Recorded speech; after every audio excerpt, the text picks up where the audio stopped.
There will be now an opportunity for silence prayer or meditation. We may be seated.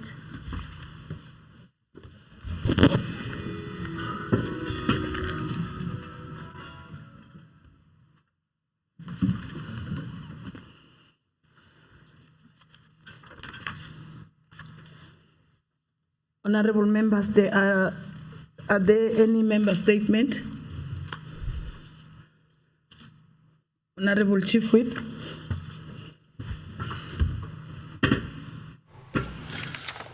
Honorable Deputy Speaker, let me take this opportunity to greet you and to greet the members of the Executive Council, to greet members of the Provincial Legislature and the members of the public in the gallery. Honorable Deputy Speaker, the African National Congress would like to applaud the Provincial Treasury working together with COGTA for convening a very successful engagement with the local municipalities across the province. This engagement, Honorable Deputy Speaker, was aimed to ensure that councillors adopt a credible and reliable budget for the 2022-2023 financial year. The engagements were attended by the leadership of all the 10 affected municipalities whose budget fell short of the funding compliance criteria set out in Section 18 of the Finance Management Act, which is shortly called the MFMA, in particular concentrating on Section 6 of, or on Section 56 of that Act, which states that secure, sound, and sustainable management of the financial affairs of municipalities and other institutions in the local spheres of government should be established to ensure that treasury norms and standards for the local sphere of government should be there in order to provide matters connected therein, which is that Municipal Finance Management Act. Honourable Speaker, this engagement followed a technical meeting between the provincial treasury officials and, in fact, the management of all municipalities in the province in the past 2 weeks, wherein the tabled budgets were interrogated and recommended to improve the budgets that were agreed upon. We also welcome, Honourable Deputy Speaker, the improvement in some of the budget presentations from various municipalities, and we humbly request both COGTA and the Provincial Treasury to strictly monitor the development in other municipalities so that we speed up service delivery to our communities and ensure that municipalities improve in terms of their financial management. Madam Deputy Speaker, I thank you. Thank you, Honorable Chief Whip, but don't forget that the minute, the member statement, it's only 1.5 minutes. Honorable Kacha, MEC. Thank you very much, Honorable Deputy Speaker, for the opportunity, and thanks to the Honorable Chief Whip for the statement.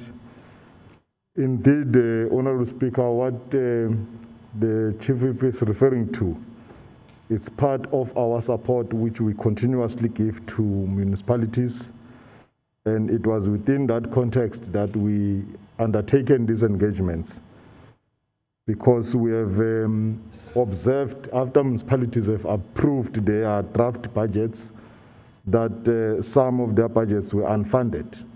Hence, that necessitated the engagements. And after the engagements, some of the municipalities like your Pixley, they were able to then finally approve a funded budget.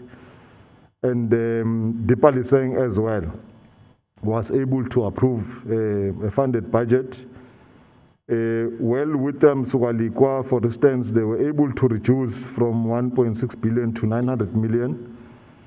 Whilst we still have challenges in Mkondo in terms of accessing information for our team to be able to do the necessary analysis. And we have also been able to reduce the unfunded budget of Victor Kanye from 803 million to 730 million. And Tabachewu remained unchanged. And in the main, Honorable Deputy Speaker, this relates to their ESCOM accounts.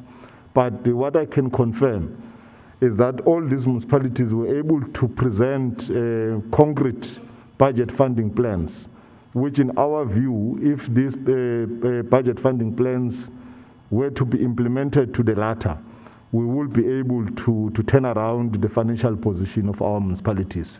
And this is what we will be observing very closely as Provincial Treasury going towards their budget adjustment processes. Thank you very much, Honorable Deputy Speaker. Thank you, MEC. Are there any member statement? Honorable Mahlang.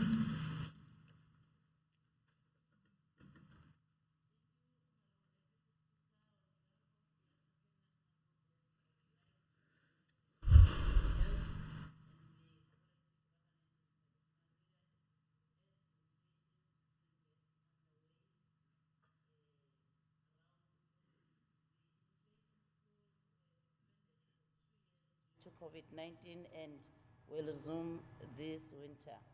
Honorable Deputy Speaker, the President of Contralesa, Kgoshi Lamek Mokoena, said that they will be introducing COVID-19 precautionary measures in all the schools, and they will work with law enforcement agencies to fight illegal initiation school in the province. Kgoshi Lamek Mokoena has urged all Ingoma holders and principals to make sure that they adhere to COVID-19 regulations and that all PPEs are available as stipulated by law.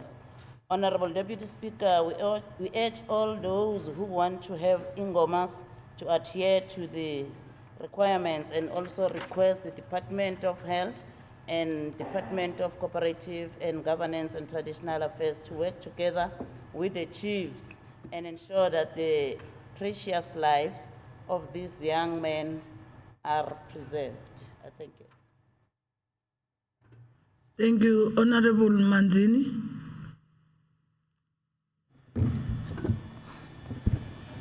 Thank you very much, Deputy Speaker.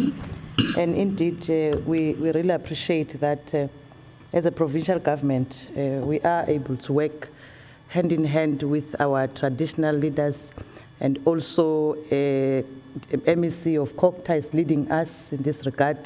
And over and above that, you'll understand that issues of Ingoma, sometimes Tina Njongoma, we're not even supposed to talk about them. Hence, the MEC of COGTA, we then decided that MEC Mashilo, ngoba principal in that regard, in that area, to assist the provincial government.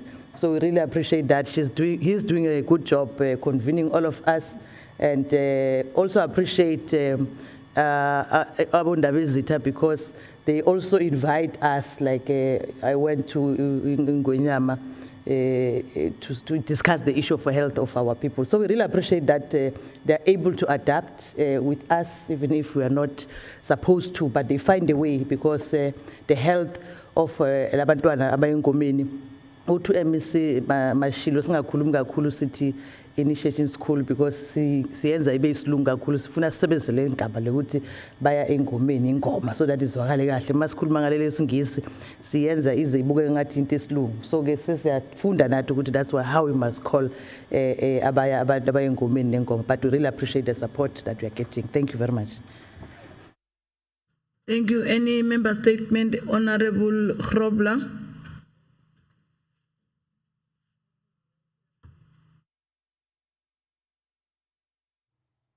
Thank you, Deputy Speaker. Good morning. Honourable Deputy Speaker, I rise to deliver a member statement on behalf of the Democratic Alliance.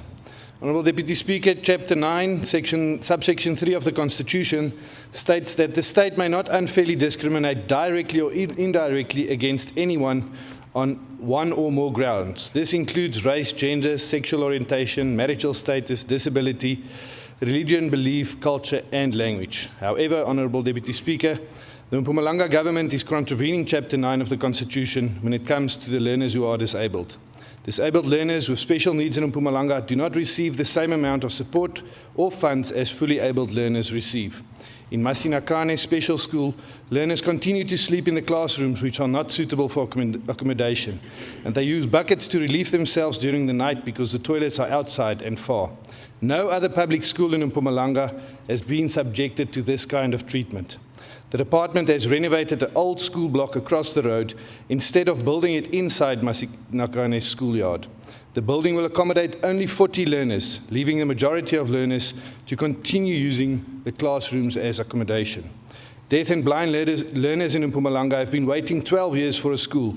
No other school in Mpumalanga has taken this long just to be planned and implemented. Public schools budgets are never reduced, yet the special schools budget has been reduced in the new financial year. Honourable Deputy Speaker, it is disheartening that special schools currently are waiting 2 months for their subsidies. For 2 months, they could not pay the caregivers who look after the children as the subsidies are still outstanding. Our question, Honourable Deputy Speaker, the DA would like to find out from the MEC why has special school subsidies not been paid yet, and why are special needs learners not receiving the special care they deserve from the Mpumalanga government? I thank you. Thank you, Leader of Government, MEC Mashilo. Thank you, Deputy Speaker. Well, as government, we welcome the member statement. Indeed, it is true. There is no discrimination of any other person in terms of the government policy and the constitution that we have designed. However, each and every school has got management, SGB that they manage. All schools do receive what we call a paper budget, and that paper budget must seek to address some of the issues mentioned by Member Grobler. But in the event that incident happens, we will definitely follow it up through Department of Education, and we shall able to come back and respond accordingly, because we believe that issue should not be left unattended, as the member correctly said. Thank you very much. Thank you, MEC. Are there any member statement? Honourable Weber.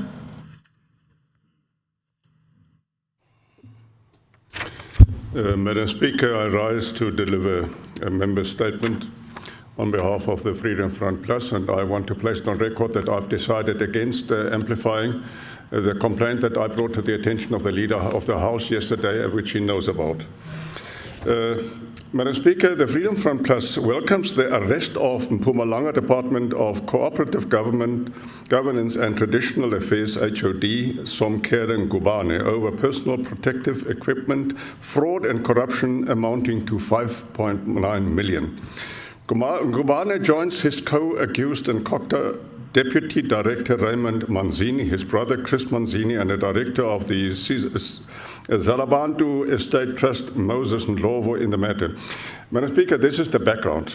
I'm coming to what I want to say. The arrest of the highly placed officials once again places the spotlight on the need for lifestyle audits to be done. Lifestyle audits will not only probe unexplained wealth, but they will also detect conflicts of interest that have an impact on the productivity of public service employees and on service delivery. The process must start with a declaration of interest for public servants, and with that information that they have there, it will be picked up. It should be clear to see if it actually tallies. If it does not tally, we then ask those who are responsible for a full-scale investigation to determine whether or not the proceeds of whatever gains these individuals have not declared have anything to do with the corruption. The Freedom Front Plus asked for on numerous occasions for these audits to be done, and the Premier even promised this in her past SCOPA speeches. And yet while we wait, the state coffers are being looted. I thank you, Madam Speaker. Honorable MEC Ndlovu.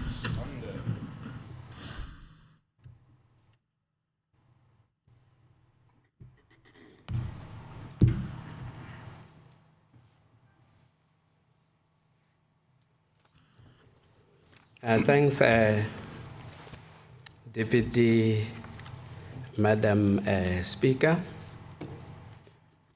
And thanks for this concern that has been raised by the Honorable Weber. Because of the thunder of what you are, I will not be able to hear anything from your mouth. I'm not referring to you.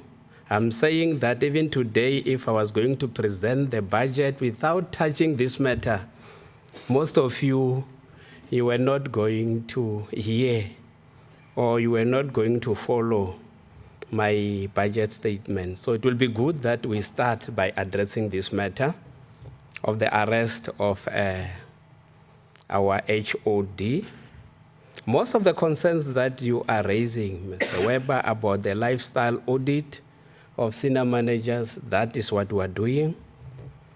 But I want to remind this House that there was an investigation which was conducted by SIU. And we have got the report in the office. And the report did not implicate the HOD at all. It only implicated Manzini. There was even a suggestion that Manzini must be subjected to disciplinary processes, of which we did as a department. Was found guilty, and he has been, the sanction is that he must be given a warning. So we don't know what happened. We're even checking on the charges which have been preferred against the HOD. The charges relate to the violation of PFMA in terms of the roles and responsibilities of the accounting officer. We met with the HOD together with the Premier. He has given us all the charges. We said with the Premier that we're going to have a follow-up meeting, but we referred the charges to the state attorneys for an advice. So we're going to get proper advices from our own state attorneys. Thanks.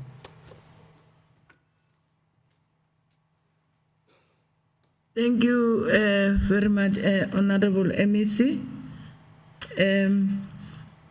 Honorable Nyembe.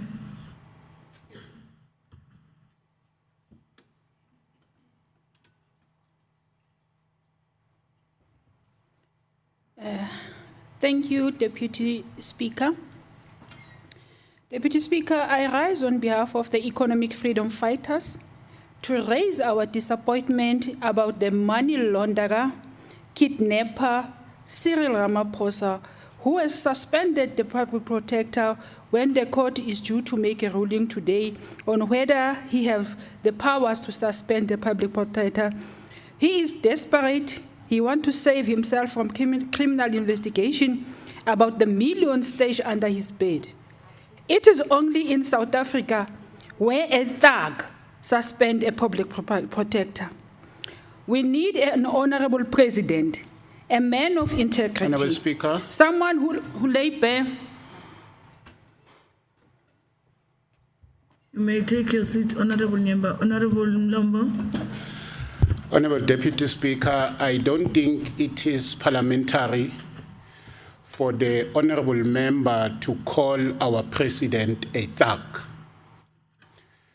The honorable member will have to withdraw that. But secondly, Honorable Speaker, the matter is sub judice because it is being investigated.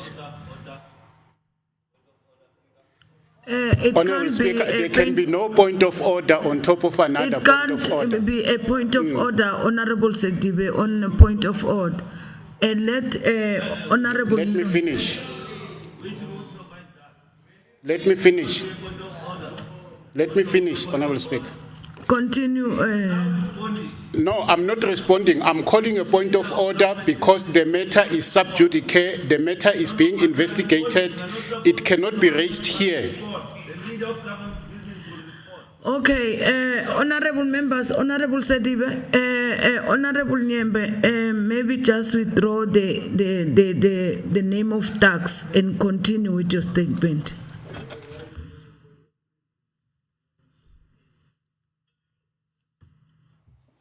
Honourable Speaker, it is not okay to say I must remove that because he is criminally charged. So he is a thug. Finish. We are not supposed to talk. Shut up. Shut up. No, I mean, Shut your big mouth. I mean, just withdraw the name of tax. He is It's a criminal. Our president. He is a criminal Wrap up. because he is criminally charged by the police. It's fine. Continue. Don't be disrupted. It is only in South Africa where a criminal suspends a public protector. We need an honorable president, a man of integrity, someone who lay bare before the nation, because someone who walked the talk, a true African with an African agenda. Yes, yes. An interest who has interest at heart of the people. There is no one other than Mushabi, CIC Julius Malema, not the liar of note who serves the Western. And the kidnapper. Thank you. Yes. The darling of white people. Leader of government. The master of the white people. Honorable members, please just respect the decorum of this house. Well, thanks to Deputy Speaker. Well, I think the honorable member is misleading this House to suggest the president has been arrested. I'm not too sure where he got that. And this issue to say it's criminally charged, that's quite misleading. And if that is not, Honorable Deputy Speaker must hear the Hansard to make a ruling on the matter. Because from where we sit, there is no charge to the president.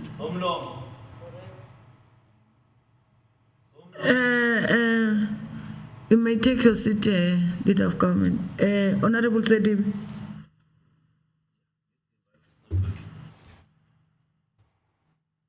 Thank you, Deputy Speaker. I rise on a point of correction. Our member didn't say that Cyril Ramaphosa is arrested, number one. Number two, he didn't say that he's charged. He said they've opened charges, criminal charges against him of money laundering, kidnapping, and everything. Thank you. Leader of government. Well, the Deputy Speaker, we're all in the House, and if this sitting is recorded, you can check the Hansard of what the member said, not what Honorable Sidibe is portraying to the member have said that. But from where we sit, there is no matter around the president in that. So for us to refer the president as a thug, because that statement is not withdrawn, therefore the statement remains. It therefore not correct, and I think it is improper of the sittings to go to that extent. As far as the matter is concerned, it's sub judice, is attended by the state law agency. Whoever has got the matter must present the matter there, and they will tell the matter and get the outcomes. But for this House to refer the president of the country in this grade, it's quite disgraced, and we must reject that with contempt. Thank you. Thank you, MEC. We will check with Hansard, and the matter will deal to it accordingly after we've listened to our Hansard. Thank you very much. Any member statement? Honorable Makaring.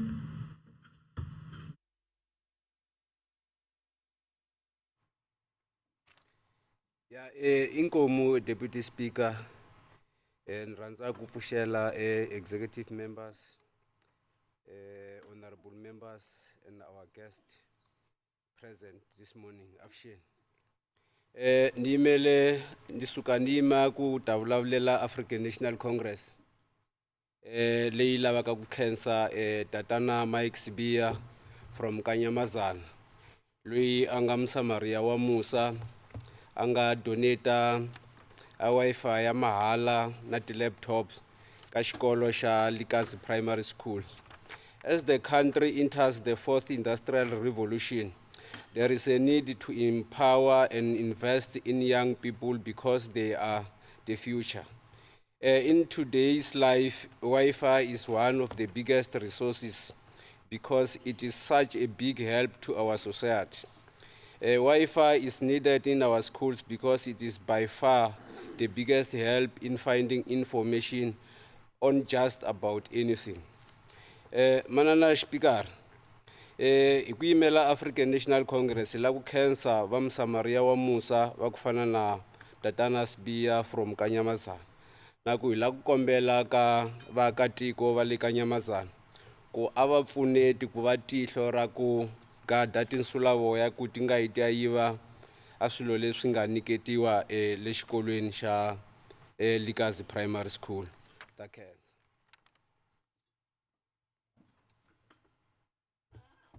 Leader of government. Well, Deputy Speaker, as government, we welcome this generosity of Mr. Sibia. Indeed, we need a lot of people like Mr. Sibia to respond to the challenge that we are facing as government and as community at large. So from government side, we must indeed congratulate Mr. Sibia and ask more business people to do like what Sibia did in their own communities, because that is a reduction of crime, equally is a reduction of poverty. If our people are schooled, if our people are able to access the fourth industrial revolution. Thank you very much. Thank you, MEC. I'm informed, I just want to check are there any executive statement? But I'm informed that there is no executive statement. We'll move to motion without notice. Are there any motion without notice? Honorable Lachminari.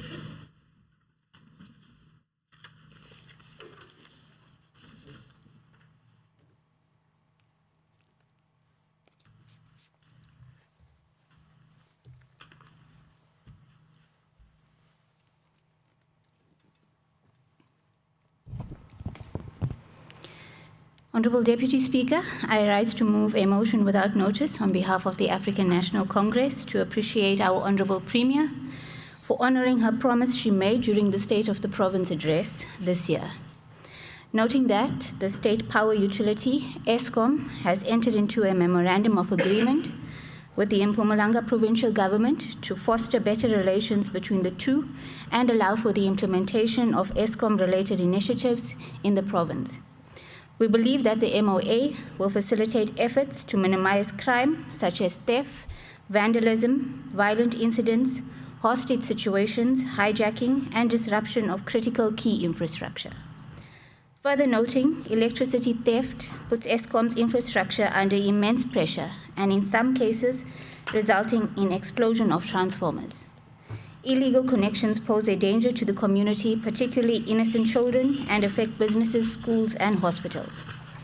Honorable Deputy Speaker, I move that this House applauds and congratulates the Honorable Premier for keeping her promise, and we believe the MOA will yield positive results. I thank you. I so move.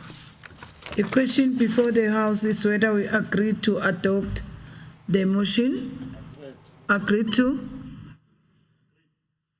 It's so agreed.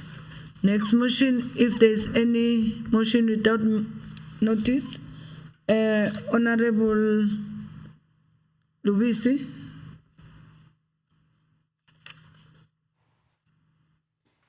Thank you, Honorable Deputy Speaker. I rise to move a motion without notice for this August House to applaud the Department of Public Works, Road and Transport for declaring war on potholes as they begin with this Youth Month program. Noting that the MEC unveiled a powerful program on patching of potholes in various roads in the province with extra muscles, and you will also recall that after the heavy rainfall that were experienced by the province, our roads were left under undesirable conditions, and it also negatively affected the efficiency of our transport system, hence the economy. Further noting that the team started on the 7th June 2022 around the Clarinet Emalahleni local municipality and expected to be rolled out through the province, working together with all municipalities and other various stakeholders so that we make our province a pothole-free zone. I so move. The question before the House is whether we agree to adopt the motion as tabled. Agreed to? It's so agreed. Any motion without notice? Honorable Grobler. Thank you, Honourable Deputy Speaker. During a legislative sitting on the 25th of March this year, the House adopted a DA motion without notice, calling on the provincial government to fix the lifts at Standerton Hospital, which have not been working for months at the time. The DA also wrote a letter to the Secretary of the Legislature and the MEC of Health on the 23rd of April to ensure implementation of the motion. Honourable Deputy Speaker, the DA is happy to report that to this House that the lifts at the Standerton Hospital have indeed been fixed and they are fully functional. Further noting that healthcare workers don't have to carry critically ill patients and heavily pregnant women up and down the stairs anymore because the lifts are now working. I therefore move that this House congratulates the Department of Public Works, Roads and Transport, together with the Department of Health, for heeding the DA's call to fix the lifts and for restoring the dignity of patients at Standerton Hospital. I so move. The question before the House is whether we agree to adopt the motion. Agreed to? Any motion without notice? Honorable Weber.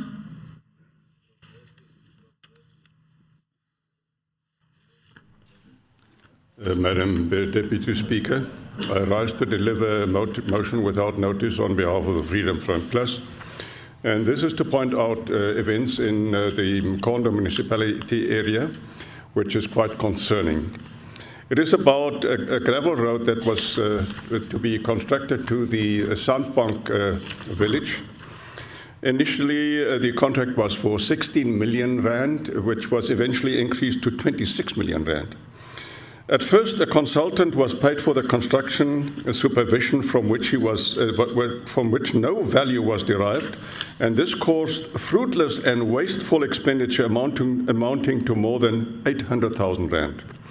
Then the municipality paid a contractor more than 3 million rand for substandard work for the same project. This was followed by a second contractor who was also paid more than 3 million rand for exactly the same scope of work. Then a third contractor was then appointed to conduct the same scope of work. This meant that the turnkey contract price was increased by 20.45%. It was increased from 16 million to 26 million. The Freedom Front Plus moves that this House investigates why substandard contractors were appointed in the first place, and to ensure that adequate controls are implemented in all projects in that municipality, but not only in that municipality, in all the municipalities. I so move, Madam Deputy Speaker. The question before the House is whether we agree to adopt the motion. Agreed to?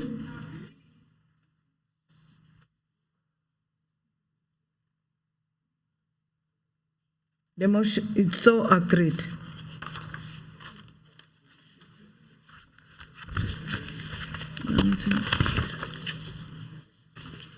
Notices of motion.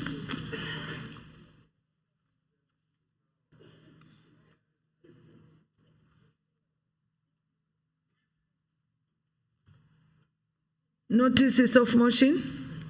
Are there any notices of motion? Honorable Weber.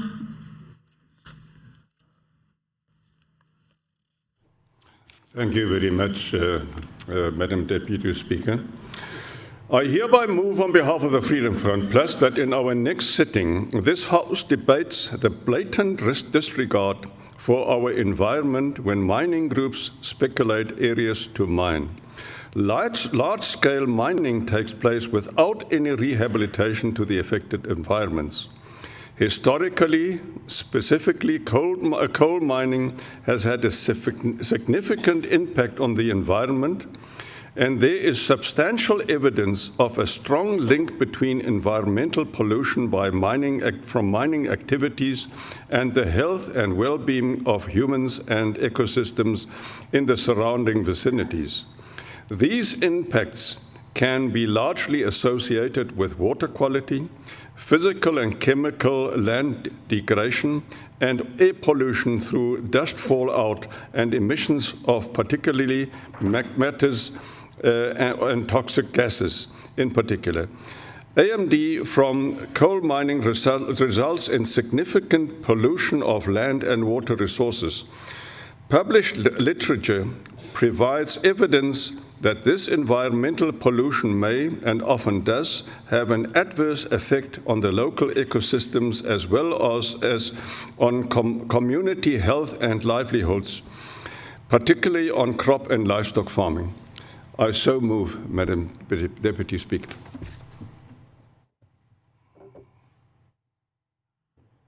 Thank you, Honorable Weber. The motion is noted and will dealt with accordingly.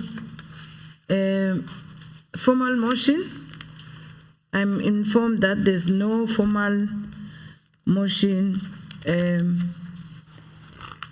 We shall proceed to the order of the day. The Secretary shall read the first order of the day. Order number 1, Policy and Budget Speech on Vote 6, Department of Economic Development and Tourism.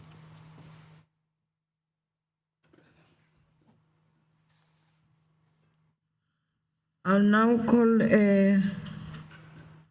MEC for Finance, Economic Development and Tourism, Honorable PV Mkachwa, to deliver the policy and budget speech.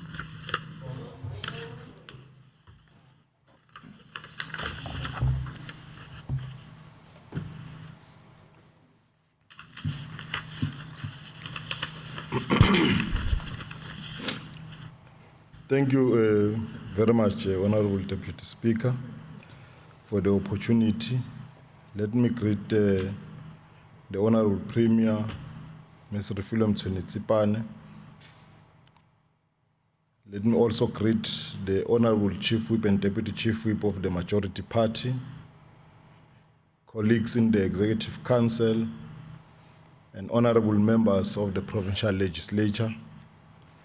Let me also greet honorable executive mayors who are here of our municipalities, all head of departments who are here, chairpersons and CEOs of our public entities, representative of the governing party, the ANC in the province, organized labor and private sector partners, distinguished guests, the people of our province, Mpumalanga, the place of the rising sun. Indeed, this is the province where when the sun rises, we work. Ladies and gentlemen, Sanbonan. Madam Deputy Speaker, thank you very much for inviting us to come and give an account of our work and to also present our planned interventions. Honorable Speaker. Geared to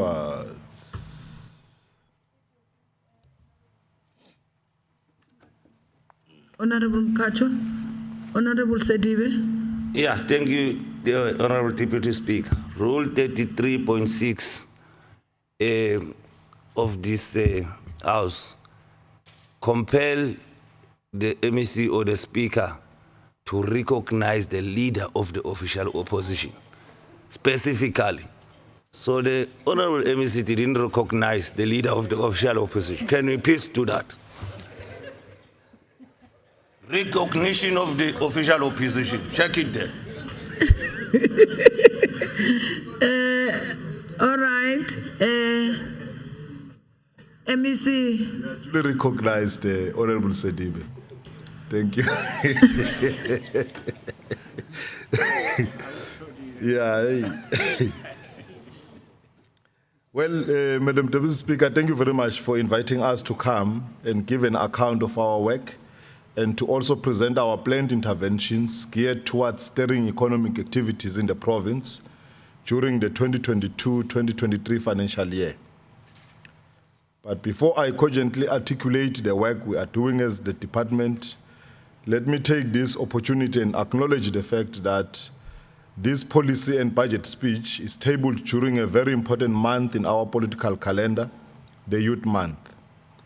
I want to send my gratifying salutations to the youth of 1976 for relentlessly fighting the apartheid system and its draconian laws, particularly the racist and discriminatory education system, and uppermost for raising the tempo of the struggle which gradually led to the weathering away of apartheid and colonialism. That generation is featured prominently in the significant footnotes of history. Madam Deputy Speaker, we are presenting this policy and budget speech during the unfortunate time when the geopolitical tension in Eastern Europe has resulted in the souring of food prices and energy costs in the main, and this has hit the pockets of our people very hard. The most affected being the poorest of the poor, and we are therefore optimistic that the plans we will table today will give a glimmer of hope to our people. Our revolutionary freedom fighter and stalwart, Inkosi Albert Luthuli, the one-time President General of the now governing African National Congress, once said when he addressed the public meeting organized by the South African Congress of Democrats in Johannesburg in 1958, I open quotes, "The difficulties may be great, but nothing has beaten man if he has striven," unquote. I too believe that we shall overcome the current economic challenges. Our current ANC government always has plans to turn things around. Honorable Deputy Speaker, let me first share the economic landscape and outlook with this August House as the foundation of our plans. Following a huge contraction in 2020 due to the negative impact of COVID-19 pandemic, the national and provincial economy have started to experience good recovery since last year, as they recorded growth rates of 4.9% and around 4% respectively in 2021. Key industries such as agriculture, mining, and manufacturing performed very well. However, there is a concern especially about construction, which was the only industry that recorded a negative growth rate in 2021. This therefore highlights the significance of rolling out catalytic infrastructure projects in the province. So as to turn things around, Statistics South Africa also announced earlier this week that a 1.9% national economic growth quarter on quarter was recorded in the first quarter of this year. This is good news for South Africa because positive growth was recorded in 8 of the 10 economic industries, and the real GDP returned to a pre-pandemic level for the first time in 2 years. Moving forward, a growth rate below 2% is forecasted for the provincial economy this year, as well as in 2023, which is unfortunately lower than the annual growth rate target of 2% to 3% for the medium term, for the MTSF period up to 2024. This is in line with the national growth expectations. We need to increase our growth rate so as to create new jobs, lower unemployment and poverty. Load shedding also remains a risk factor, as well as the negative economic impact of the Russia-Ukraine conflict, The recent devastating floods in KwaZulu-Natal also negatively impacted our provincial economy. Experts in the economic field are starting to talk about the risk of stagflation globally and also in South Africa. Stagflation is a situation where inflation is high, the economic growth rate slows, and the unemployment rate remains high. Honorable Deputy Speaker, the quarterly labor force survey for the first quarter of 2021 released by Statistics South Africa earlier this year was not telling a good story about the national and provincial labor market in 2021. It indicated that South Africa has recorded 479,420 job losses last year, with job losses in 8 of the 9 provinces, including our province. And despite the economic recovery in most of the provincial economic industries in 2021, Mpumalanga continued to record job losses last year. In fact, the net job losses in Mpumalanga were very high at 59,617 in 2021. And industries mostly affected were trade, which includes tourism and the informal sector, finance, community services, and manufacturing. However, all is not gloom and doom, as according to the results of the quarterly labor force survey of Q1 of 2022 released recently, there are good news regarding job creation in South Africa and Mpumalanga. To this end, our province has recorded net job gains of almost 30,000 jobs in Q1 of 2022. South Africa and Mpumalanga's unemployment rate also improved slightly in the same period. Mpumalanga's official unemployment rate, according to the street definition, is, however, still high at 38.6%, and the expanded rate is very high at 51.6%. The street unemployment rate of youth of working age between the ages of 15 to 34 years in Mpumalanga was at 54.6% in Q1 of 2022. The street unemployment rate of the between 18 to 24 years of age cohort was very high at 67.3%.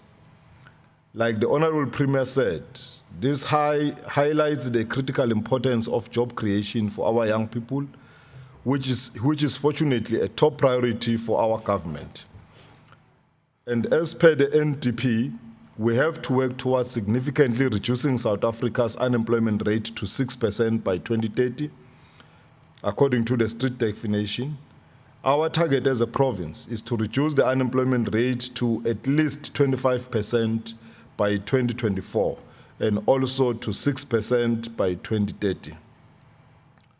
In order to reach this target, we had to create some 1.1 million new and sustainable jobs between 2013 and 2030, according to the 2013 calculations. This figure has since been recalculated owing to the latest employment data released by Statistics South Africa. And the result is that approximately 800,000 jobs must be created between 2021 and 2030 to reach the desired unemployment rate. Thus, this implies that we must create roughly 90,000 new and sustainable jobs per annum leading up to 2030. In our quest to resuscitate our economy and create much-needed jobs, the provincial government, and driven more specifically by the Department of Economic Development and Tourism, has intervened by developing what is known as the Mpumalanga Economic Reconstruction and Recovery Plan, which is aligned to the national plan and the relevant priority areas. This plan prioritizes the rollout of infrastructure programs, green economy initiatives, industrialization through localization, employment stimulus, tourism and agriculture, which includes agro-processing, amongst others. The recent Mpumalanga Energy Summit pointed out all the opportunities of the renewable energy and green economic sector in Mpumalanga going forward. Accordingly, we will continue to work closely with the private sector and other stakeholders to implement the Mpumalanga Economic Reconstruction and Recovery Plan. It is not only important to mitigate the negative economic impact of the COVID-19 pandemic, but also to identify new economic opportunities, post the COVID-19 period. Eventually, all of this should contribute to higher economic growth, job creation, as well as lower poverty and inequality in the province. Us hosting the informal economy in Daba in Middelburg just the past Tuesday, on the 7th of June, is an indication that our provincial government is serious about and committed to assist and support our informal sector in the province. Let me just remind the honorable members that the informal economy employs more people as it is responsible for a quarter of the provincial employment rate. We must also indicate that we held consultations with social partners in the 3 districts through the roundtable discussions as part of developing the Mpumalanga Economic Reconstruction and Recovery Plan. And this was motivated by the fact that we wanted to consolidate an economic recovery plan which is embraced by everybody concerned, from labor, business, and civil society. Municipalities across our province were also consulted to galvanize their input to the plan through the district development model, so that the implementation of the plan is undertaken through a collaborated effort with shared responsibilities.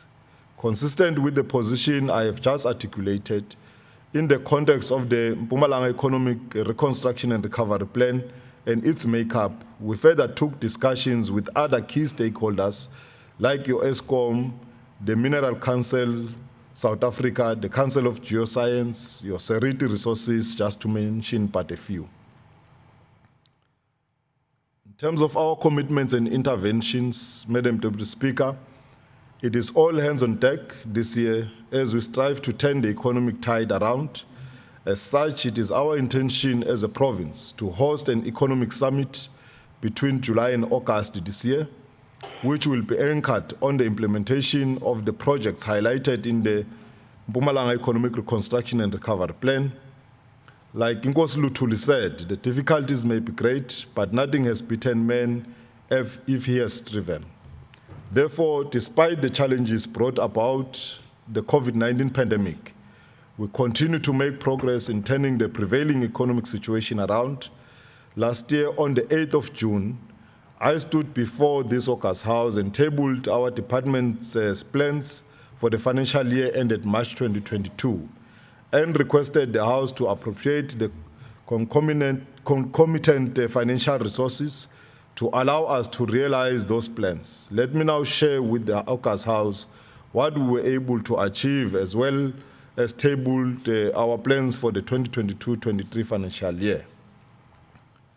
In terms of us growing the economy through industrialization, localization, and export promotion, our department continues to be at the center of driving the priority of economic transformation and job creation, which is one of the 7 key areas prioritized by the current administration. We remain committed towards translating this priority into reality, including creating an environment conducive to inclusive growth and development. To this end, we will continue to utilize various strategies and plans to gear the economy towards a sustainable growth trajectory so that we could deliver the much-needed jobs for the unemployed masses in our province. I am referring to plans such as the Mpumalanga Green Economic Development Plan, which is a blueprint that maps out the road that we should traverse if we are to increase our provincial GDP and create more job opportunities for our people. The Mpumalanga Industrial Development Plan, which is a policy framework whose primary purpose is to expand the industrial base of the province so as to contribute meaningfully towards inclusive growth and development. The Mpumalanga Trade and Investment Promotion Strategy, which is aimed at marketing the abundant investment opportunities that the province could offer to both foreign and domestic investors and overall. The recently adopted Mpumalanga Economic Reconstruction and Recovery Plan, which seeks to address the provincial economic recovery of the province and respond to the negative effects of COVID-19, particularly on the provincial economy and people's livelihood. Madam Deputy Speaker, indeed the difficulties may be great, but nothing has beaten man if he has striven. Therefore, in our quest to support the development of industries, within key economic sectors in the province. We continue to prioritize the sectors which highlight potential for inclusive growth and the creation of more job opportunities. This includes sectors such as manufacturing, agro-processing, mining, and the green economy. In rolling out massive economic infrastructure to boost the manufacturing sector, we are currently implementing the interim phase for the construction of the Nkomazi Special Economic Zone, which included the appointment of an interim board, project management unit, and the CEO, albeit in an acting capacity. In this regard, we anticipate to complete the interim phase, which includes completing detailed engineering designs, erection of barrier fence, access rights to the SEZ site, as well as the finalization of the water use license application by the end of the current financial year. We anticipate that the construction phase of the SEZ will commence in the 2023-2024 financial year. We can also report that some progress has been made with regards to the rolling out of the 2 industrial technology parks, the petrochemical park in Secunda and the forestry park in Sabi. We are pleased that the general plan for the petrochemical industrial park was approved. The department is now busy with the process of opening the township register, which once completed will complete the planning phase. We further envisage that our partnership with Sasol will further strengthen the project initiation phase, particularly in the area attracting more investors into the proposed industrial technology park. And with regards to the proposed forestry industrial park, we are still experiencing some delays in completing the project initiation phase, particularly on the statutory compliance requirements. This is mainly due to a number of objections against the proposed development. The department has, however, addressed a number of concerns by reworking the environmental report and is currently in the process of commissioning 3 detailed reports on the impact of noise, wastewater treatment works, and the stormwater management plan. Once these studies are concluded, the municipal tribunal hearing will be conducted to conclude this matter. On the mining sector, we continue to partner with the Mine Water Coordinating Body on various fronts as we explore possibilities of utilizing mine water for different purposes, such as in irrigation, human consumption, and other applications. To this end, there are pilot projects currently underway where mine water is being used for agricultural activities on mine rehabilitated land. The results of the pilot projects are positive and present an opportunity to bring such projects to scale.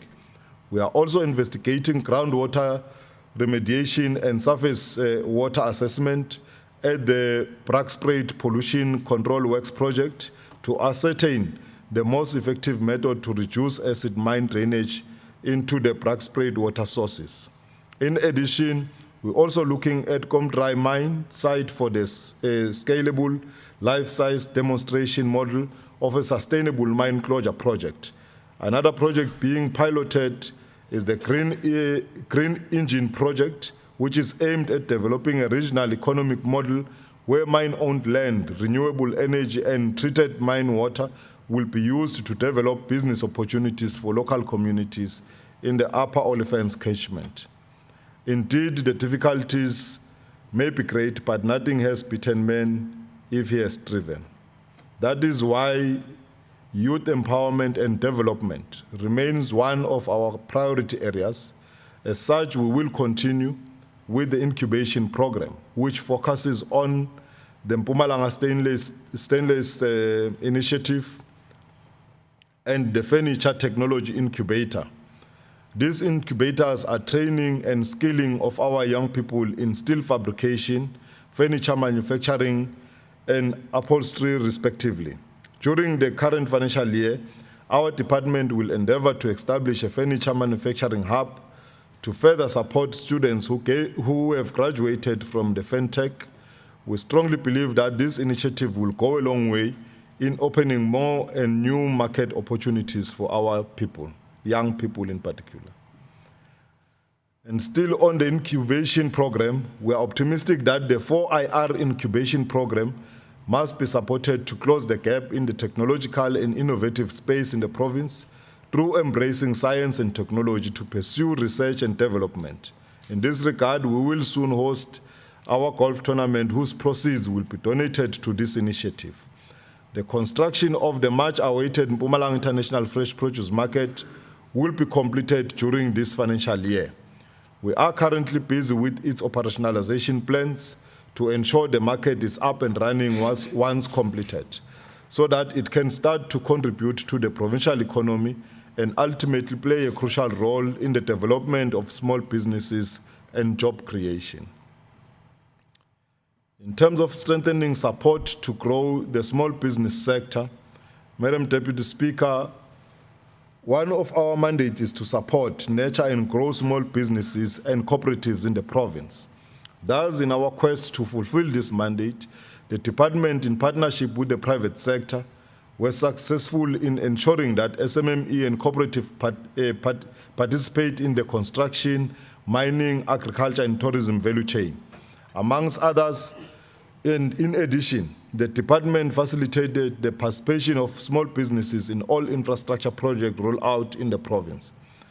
In cautioning the small business and informal sector from the negative impact of COVID-19 pandemic, our department facilitated and distributed an amount of 9 million funded by the National Department of Small Business Development to SMMEs and cooperatives as part of the Township and Rural Enterprise Program. In partnership with the National Department of Small Business Development and its agencies, the department also conducted stakeholder engagements in the 3 districts of the province on services being offered by government. We further provided strategic support to local economic development units in all municipalities and also assisted municipalities to implement the red tape reduction strategy aimed at reducing the regulatory burden of businesses in municipalities. In addition, we have also assisted provincially based Black-owned companies to access the Black Industrialist Program, managed the activities of the broad-based Black Economic Empowerment Council, and monitored compliance with the applicable BBBE policies. In the context of the Black Industrialist, we must indicate that the department has thus far successfully assisted 3 Black industrialists whom their businesses are still in operations amidst the recent shocks of the COVID-19 pandemic and other factors in our economy. We also undertook visits to these Black industrialist projects in April this year to assess their operations. In the 2022-23 financial year, our department plans to provide targeted support to rural and township-based SMMEs and cooperatives participating in the agro-processing and manufacturing sectors and ensure that they have access to business infrastructure and credit. In strengthening our support and growing rural and township economies, we will continue with the MEC's SMME roadshow across the province, wherein we will also donate startup equipments and tools to small businesses such as your spaza shops, car washes, hair salons, and further assist them to brand and market their products and businesses. Madam Deputy Speaker, indeed, the difficulties may be great, but nothing has beaten man if he has striven. Working together with our partners from the private sector, the department is currently hosting the SAP Social Nest pilot project in Emelo in the Hertsibande district, which is earmarked for young people between the age of 18 to 35. A total of 35 participants are part of this 5-day workshop, which will train our young people in business, and this is part of our efforts to support young people who have burning desires to own businesses and extricate themselves out of the trappings of poverty. And after this tabling, I will also be rushing to go and join them to close their workshop and to also donate some equipment, including laptops, to those winning business ideas. We are also continuing to work hand in glove with the development finance institutions in the finding lasting solutions to the plight of SMMEs, especially their most pronounced challenges of access to finance. Our strategic approach to this end has been the provision of on-site support services to SMMEs when we have stakeholder engagements, and we can report that this approach has been effective in changing the SMME landscape. Our department will also continue to facilitate the entry of more black-owned businesses into the Black Industrialist Program and to participate in the green economy through recycling initiatives, mining, and the tourism value chain. We will also continue to strengthen LED units in municipalities, including providing support in the implementation of the red tape reduction strategy. In terms of exploiting the green economy for faster economic recovery and growth, Madam Deputy Speaker, the future is indeed green. That is why the green economy is one sector that we must fully exploit as we strive to grow our economy faster in this regard. We have established, registered, and officially launched the Mpumalanga Green Cluster Agency, whose primary focus will be to promote and coordinate the rollout of the Mpumalanga Green Economic Development Plan.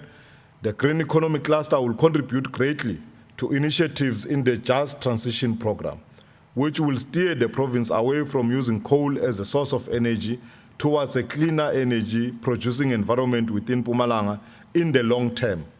So we are not saying we are going to move away from coal tomorrow. This cluster has since been accepted into the International Clean Tech Network as the second only member in Africa. And this has opened doors for international collaborations. The cluster is currently pursuing operational funding from various international sources as per its business plan. Currently, the department, through its entity MEGA, is providing support to some circular energy initiatives ranging from the production of green charcoal, the manufacturing of bricks from fly ash, as well as manufacturing of kitchen tabletops from waste products.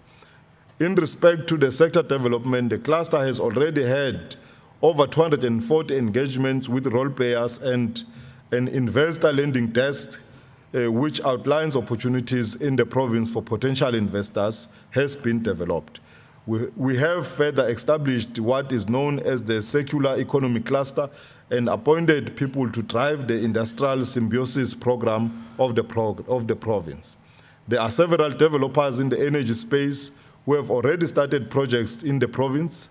For example, investment commitments to the value of 75 billion rand in wind energy have already been secured and have the potential to create over 13,000 jobs between construction and operation. Municipalities are much aware of the work that needs to be done to prepare them to grow the green economy. The challenge we are facing, however, is the snail pace in getting the legislative framework in place due to the constraints that range from technical know-how, financial resources, to capacity issues within the responsible staff working in the office of the Premier.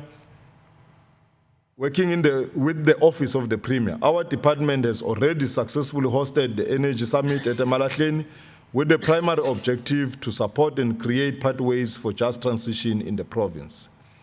In terms of reigniting tourism, which is our gold mine, Madam Deputy Speaker, we continue to assert that tourism is our gold mine in this province.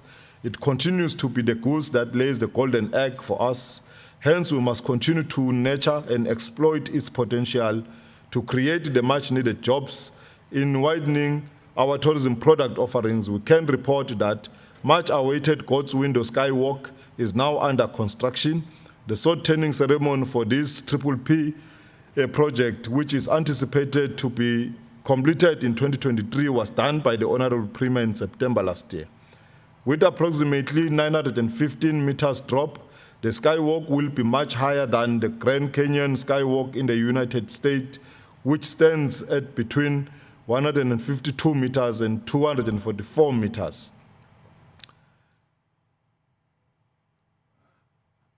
Once it is estimated, Honourable Speaker, that once completed, the skywalk will create more than 100 jobs for the local community. Through our entity, the MTPA, we continue to market the province as a tourist destination of choice. We are also exploring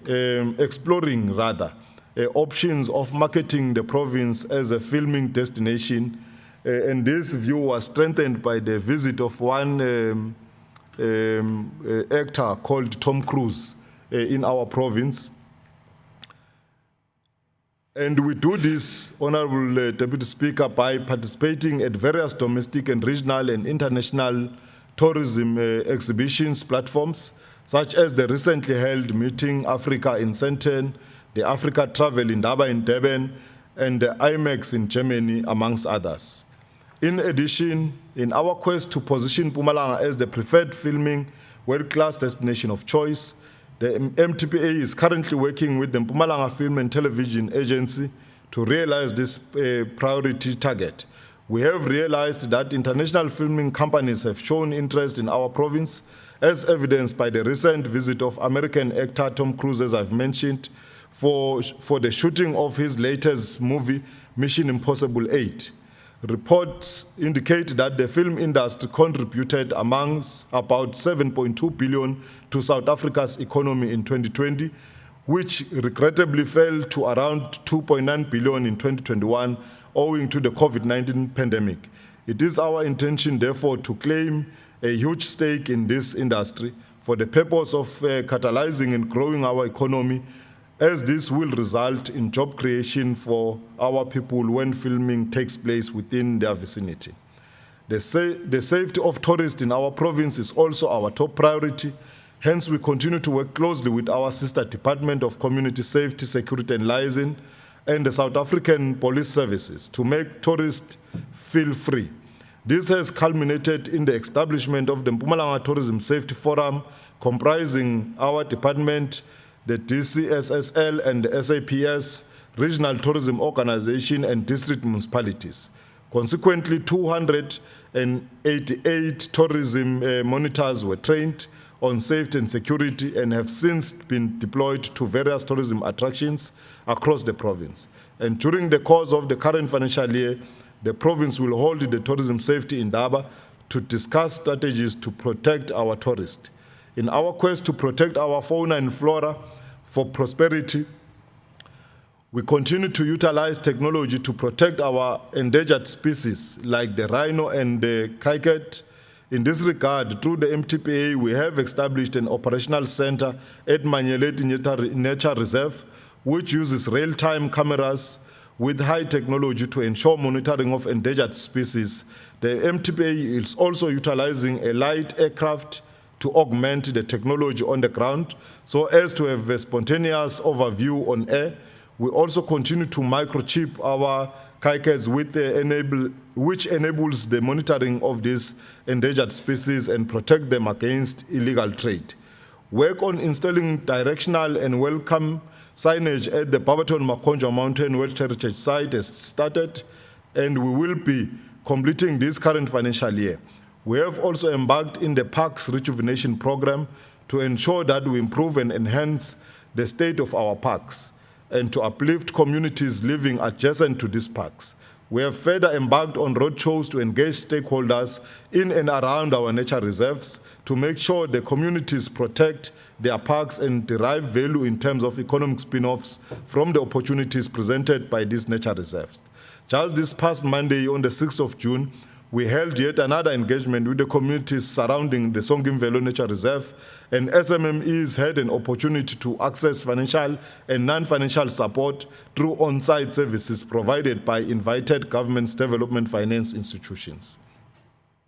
In terms of business regulation and governance, Honorable Deputy Speaker, indeed, the difficulties may be great, but nothing has beaten man if he's driven.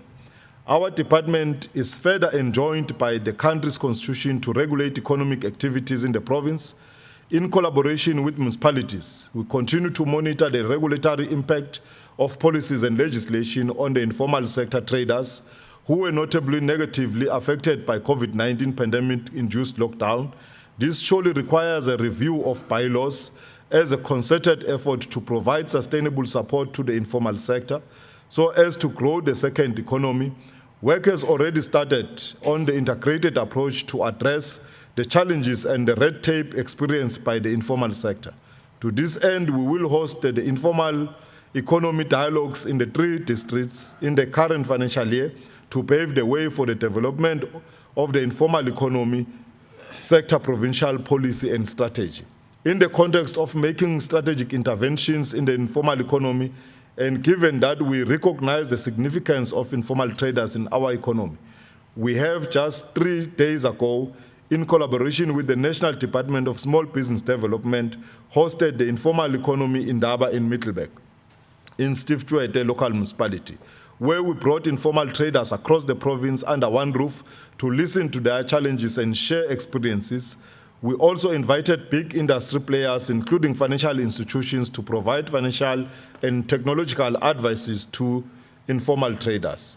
In fulfilling the mandate of ensuring that gambling, liquor license fees, and gambling levies due to the provincial fiscus are collected, our public entity, the MER, managed to collect just over 350 million during the period under review, up from 158 million in the 2020 and 2021 financial year. This is an increase of about 121% compared to the previous financial year. Following the deferral of the processes for the licensing of the 4th casino in the province during the previous financial year, the MER has concluded a survey to determine the readiness for the market and whether interest exists for the industry, as well as to identify potential areas for this development. The outcome from the survey expressed a reasonable interest in the 4th casino license, with possible capital investment of between 500 million to 1 billion, but with no specific preference to a particular location within the province. In terms of employment opportunities, the survey indicated that between 100 to 300 jobs could be created by this anticipated development. Furthermore, during the current financial year, we will, through the MER, continue to heighten enforcement of compliance to liquor license conditions in a bid to promote responsible trading within the liquor retail sector and to reflect on societal expectations for consumer safety and protection. The MER will further embark on a province-wide stakeholder engagement workshops with various role players in the liquor licensing value chain, which are aimed at reducing the negative effect of alcohol abuse and to promote responsible trading within the liquor retail sector. These workshops will also foster partnerships and collaborations amongst the stakeholders to improve compliance. In respect for educational drives, the MER will intensify its awareness programs to encourage traders to trade responsible and members of the public to exercise caution and informed consumer choice regarding their interest on gambling and liquor consumption. Honorable Speaker and honorable members, we are reminded that the difficulties may be great, but nothing has beaten man if he has striven. Therefore, in our quest to protect consumers from unscrupulous business practices, our department has resolved a total of 815 out of 822 reported consumer cases in the province, recovered 2,746,244 rands and 26 cents on behalf of consumers. The reporting of cases is indicative of consumers demonstrating their understanding of their consumer rights. This was done through a concerted educational and awareness drive, utilizing mass media and in partnership with relevant stakeholders to empower and enlighten consumer on the Consumer Protection Act. The current financial year, our department will continue to analyze matters affecting consumers and ensure the existence of an environment favorable for the protection of consumer rights. In terms of strengthening governance at our public entities need stability for them to assist the department to fulfill all its constitutional mandates. In strengthening governance structures at our entities, we have, during the financial year ended March 2022, appointed full-term boards for the MTPA and MEGA, as well as an interim board for our new kid on the block, the Nkomazi SCZ. We have further, through concurrence with the Executive Council, appointed Mr. Mahlangu as the CEO for MEGA. Madam Speaker, working with our entity MEGA in the terrain of trade and investment, We will host quarterly investment roundtable discussions in the 3 districts as build-ups to our much-anticipated investment summit scheduled to take place in October this year. We will further visit different countries to explore our investment opportunities to potential investors so that the province is adequately marketed as an investment destination of choice. We will also continue to ensure compliance with the applicable prescripts insofar as contract management is concerned, and in pursuit of a clean audit in the year 2022-23 financial year, the department and its entities have now improved internal controls, risk management, and governance processes, as well as focus on implementing corrective actions on all matters raised by assurance providers. With regards to the developing and amending enable legislation, we have concluded the drafting of the Mpumalanga Tourism Bill, the MTPA Amendment Bill, the Consumer Protection Bill, and the Mpumalanga Liquor Licensing Amendment Bill, and the Gambling Amendment Bill. We hope that these crucial pieces of legislation will enter the conclusion and approval process during this financial year. Honourable Speaker, now we turn to our budget allocation per program. And here, Madam Deputy Speaker, for us to realize all the planned targets we have just tabled, we will require concomitant funding. In this regard, Vote 6, the Department of Economic Development and Tourism, is proposed to be allocated an amount of 1,743,847,000 rands for the 2022-2023 financial year, which is broken down as follows. Program 1, which is administration, an amount of 126,694,000 rand is proposed to be allocated to Program 1 to, amongst others, continue to provide policy directives, administrative, financial, and other support functions to the overall department. And Program 2, integrated economic development, an amount totaling 872,106,000 is allocated to Program 2, which includes an amount of 231,289,000 rands to fund the requirements of MEGA, and also an amount of 576,708,000 rands to finalize the construction of the Mpumalanga International Fresh Produce Market. The amount allocated to the Mpumalanga International Fresh Produce Market includes 110,051,000 rand, which was rescheduled from the 2021-2022 financial year to the 2022-23 financial year. Program 3, Trade and Sector Development, has been allocated a total amount of 97,168,000 rand to, amongst others, fund the growth and development of economic sectors, strategic initiatives, including increasing investment into the province. Included in this amount is a 64,949,000 rands for operational cost, professional services, and capital infrastructure to kickstart processes towards establishing the Nkomazi SEZ. Program 4, Business Regulations and Governance. Program 4 has been allocated an amount of 128,486,000 rands. Included in this amount is the 106,324,000 rands to enable the Mpumalanga Economic Regulator to continue to implement part of our legislative mandate relating to the regulating of the liquor and gambling industries.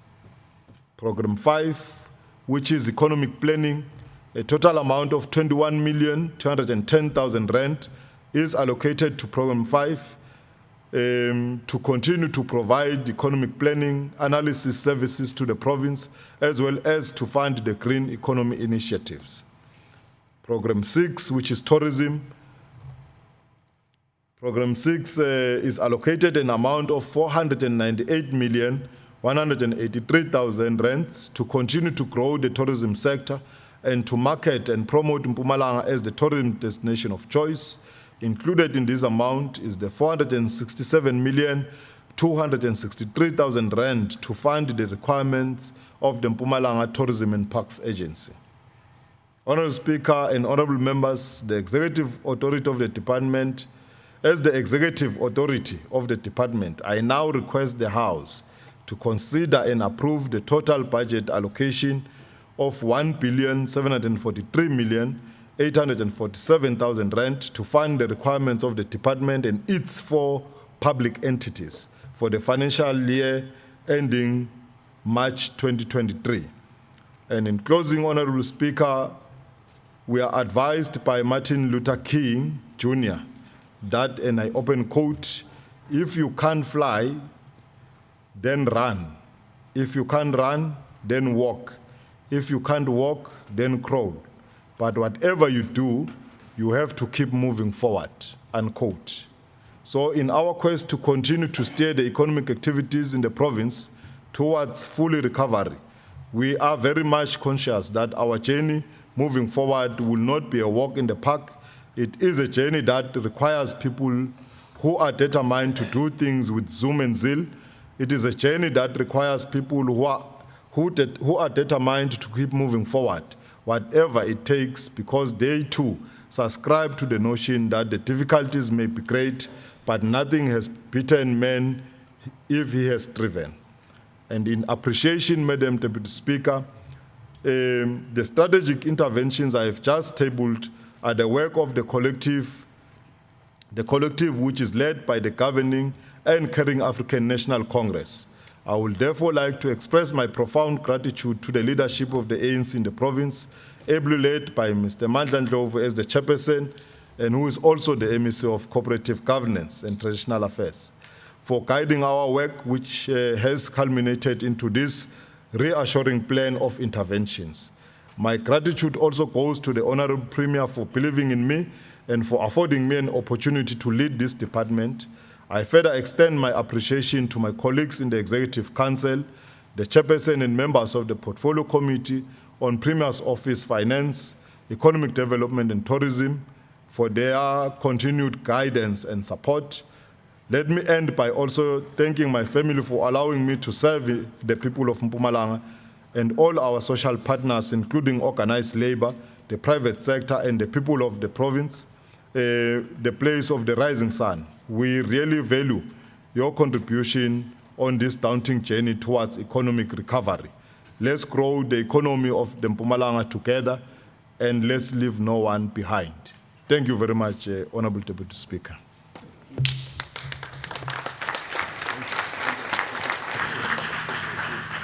Thank you very much, Honorable Mkhatshwa, for the well-delivered policy and budget speech.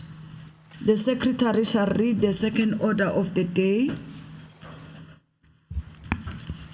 Order number 2, consideration of a report of the Portfolio Committee on Premier's Office, Finance, Economic Development and Tourism on Vote 6, Department of Economic Development and Tourism. I'll now call upon the chairperson of the Portfolio Committee on Premier's Office, Finance, Economic and Development and Tourism, Honorable T.M. Makaringa, to table the report. Inkomu manana speaker rasha siku ikuimela committee ya Portfolio Committee ya Premier's Office, Finance and Economic Development. Nzivula swaku la kukombela yindlo kuyiamukela ampapfarhuto lo MEC baba PV Mkhatshwa anga uvula wa magidigidi na matsanadzana leswaku awu amukeliwi hindlo le uta kota ku tirhela vaakatiko va Mpumalanga. Inkomu. Thank you, Honorable Makaringa. I'm informed that there's no debate. Honorable members, I'm informed that there's no debate on this report. Now the question before the House is whether we agreed to adopt the report as tabled by Honorable Makaringa. Agreed to? The Secretary shall read the third order of the day. Order number 3, policy and budget speech on Vote 4, Department of Cooperative Governance and Traditional Affairs. I'll now call upon the MEC for Human Settlement and Cooperative Governance, Honorable MEC Ndlovu.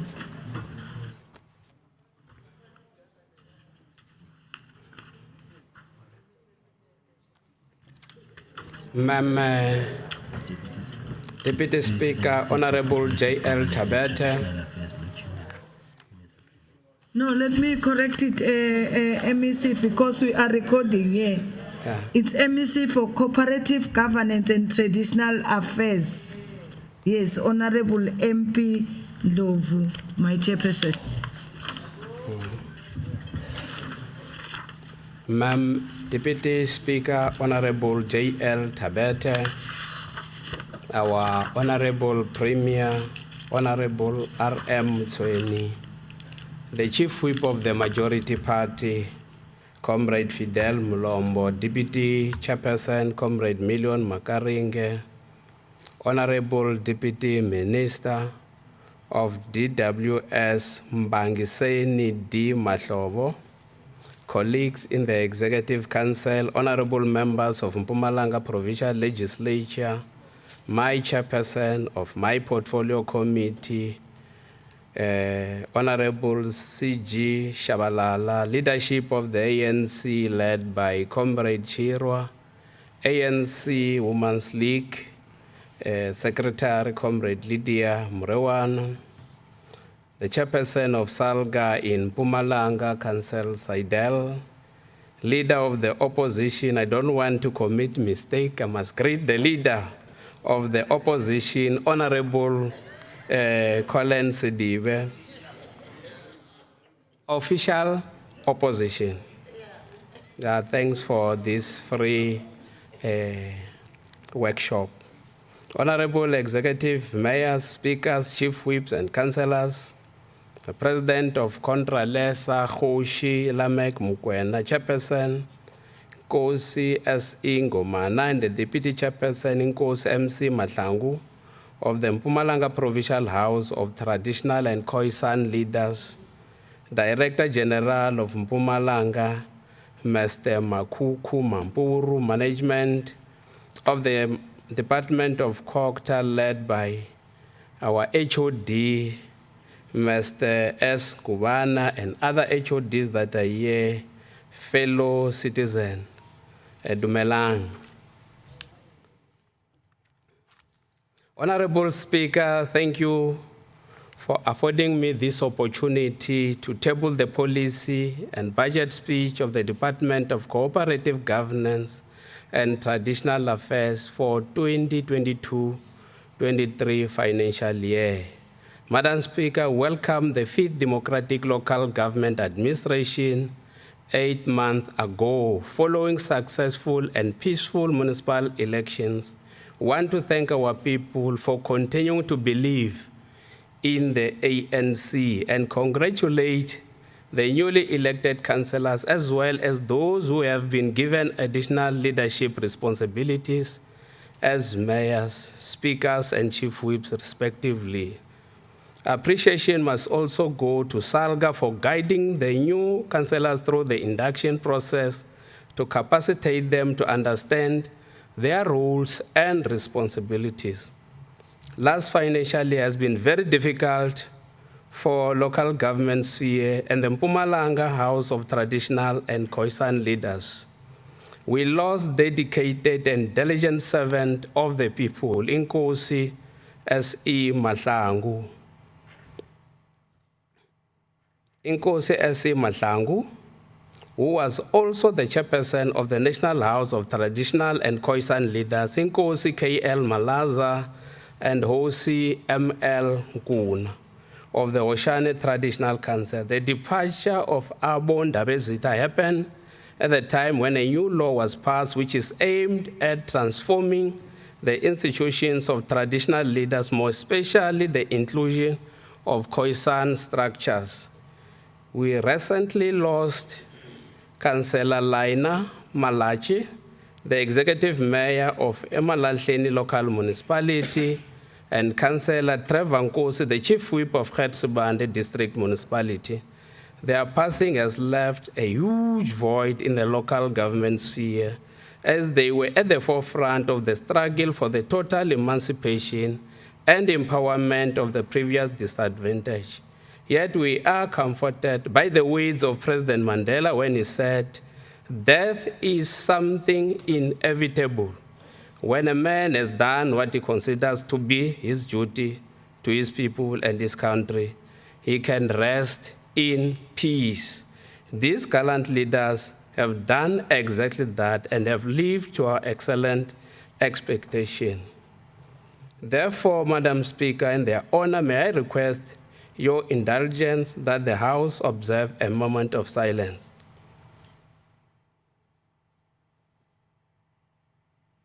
May their soul rest in peace.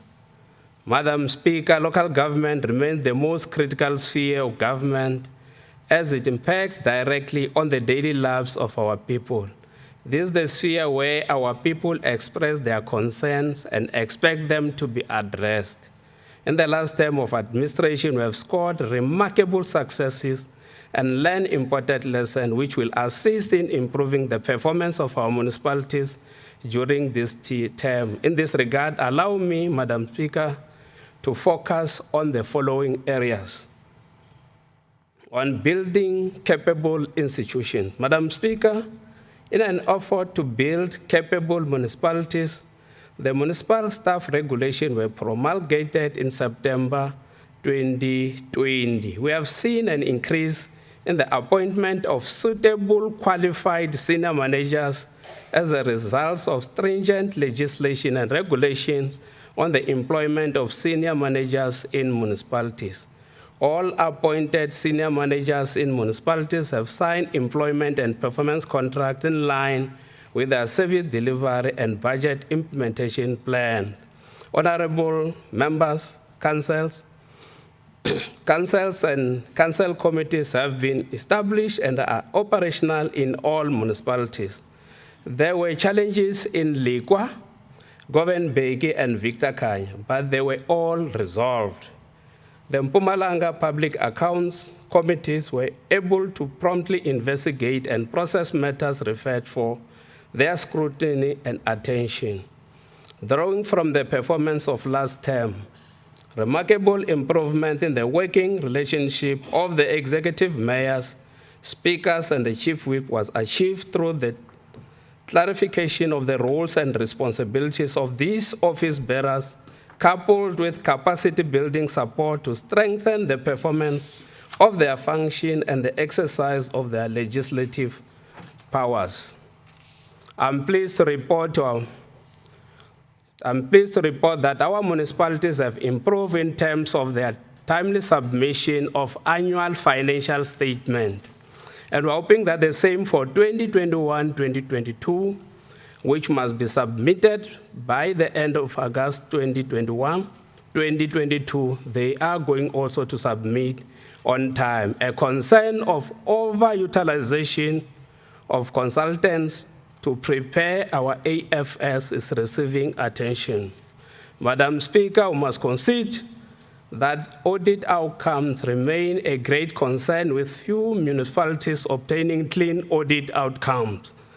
Only 7 municipalities received unqualified audit opinion and 5 qualified audit outcomes. Few of municipalities are still receiving disclaimers and adverse audit results, which is a task that the department and provincial treasurer commit to address. We remain resolute and committed in addressing these challenges in collaboration with all our municipalities and respective stakeholders. Madam Speaker, following the successful local government elections in November 2021, note that always we will have our own dream that we want to be mayors, that we want to be president. We must wait for the elections.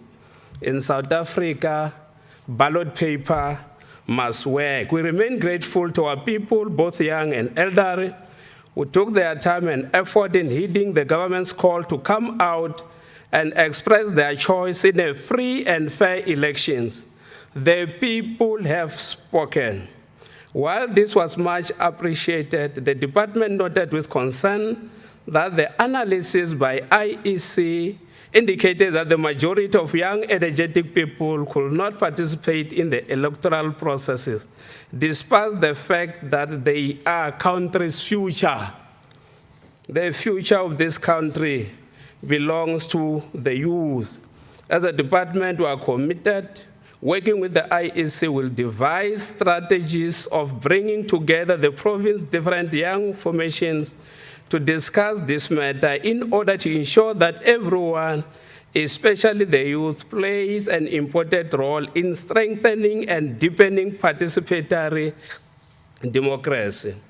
Madam Speaker, we must commend and appreciate the good work that has been done by the IEC since 1994. Elections in South Africa are always credible. All political parties in South Africa accept the elections outcome.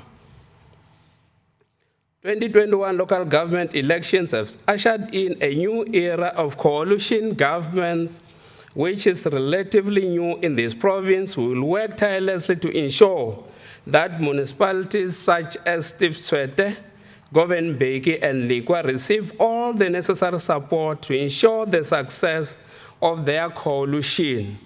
We must indicate that we observed and recorded undesirable state of affairs in the functionality of councils, particularly in Mkhondo, Nkomazi, and Msukalikwa municipalities.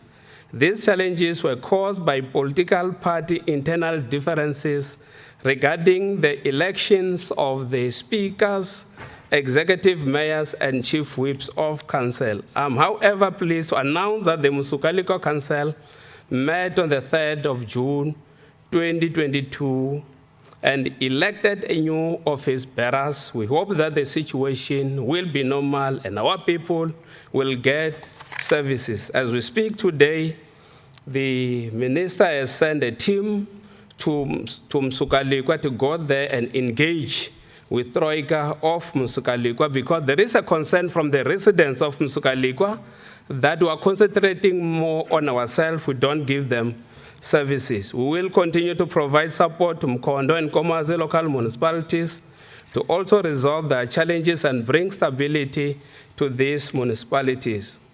Madam Speaker, in promoting good governance in our municipalities, the department has conducted investigation in 7 municipalities: Likwa, Dr. J.S. Moroka, Dr. Pixley Kaisakasema, Govenbeki, Tipaliseng, Nkomazi, and Emalahleni municipalities. These investigation reports were tabled and handed over to the respective councils so that they could develop action plans and implement our findings. In this regard, Likwa, Dr. J.S., Dr. Pixley, and Govenbeki local municipalities have submitted to our department positive progress indicating the implementation of the recommendations as were approved by their respective councils. Madam Speaker, while we continue in monitoring the implementation of this plan, we must hasten to indicate that the investigation reports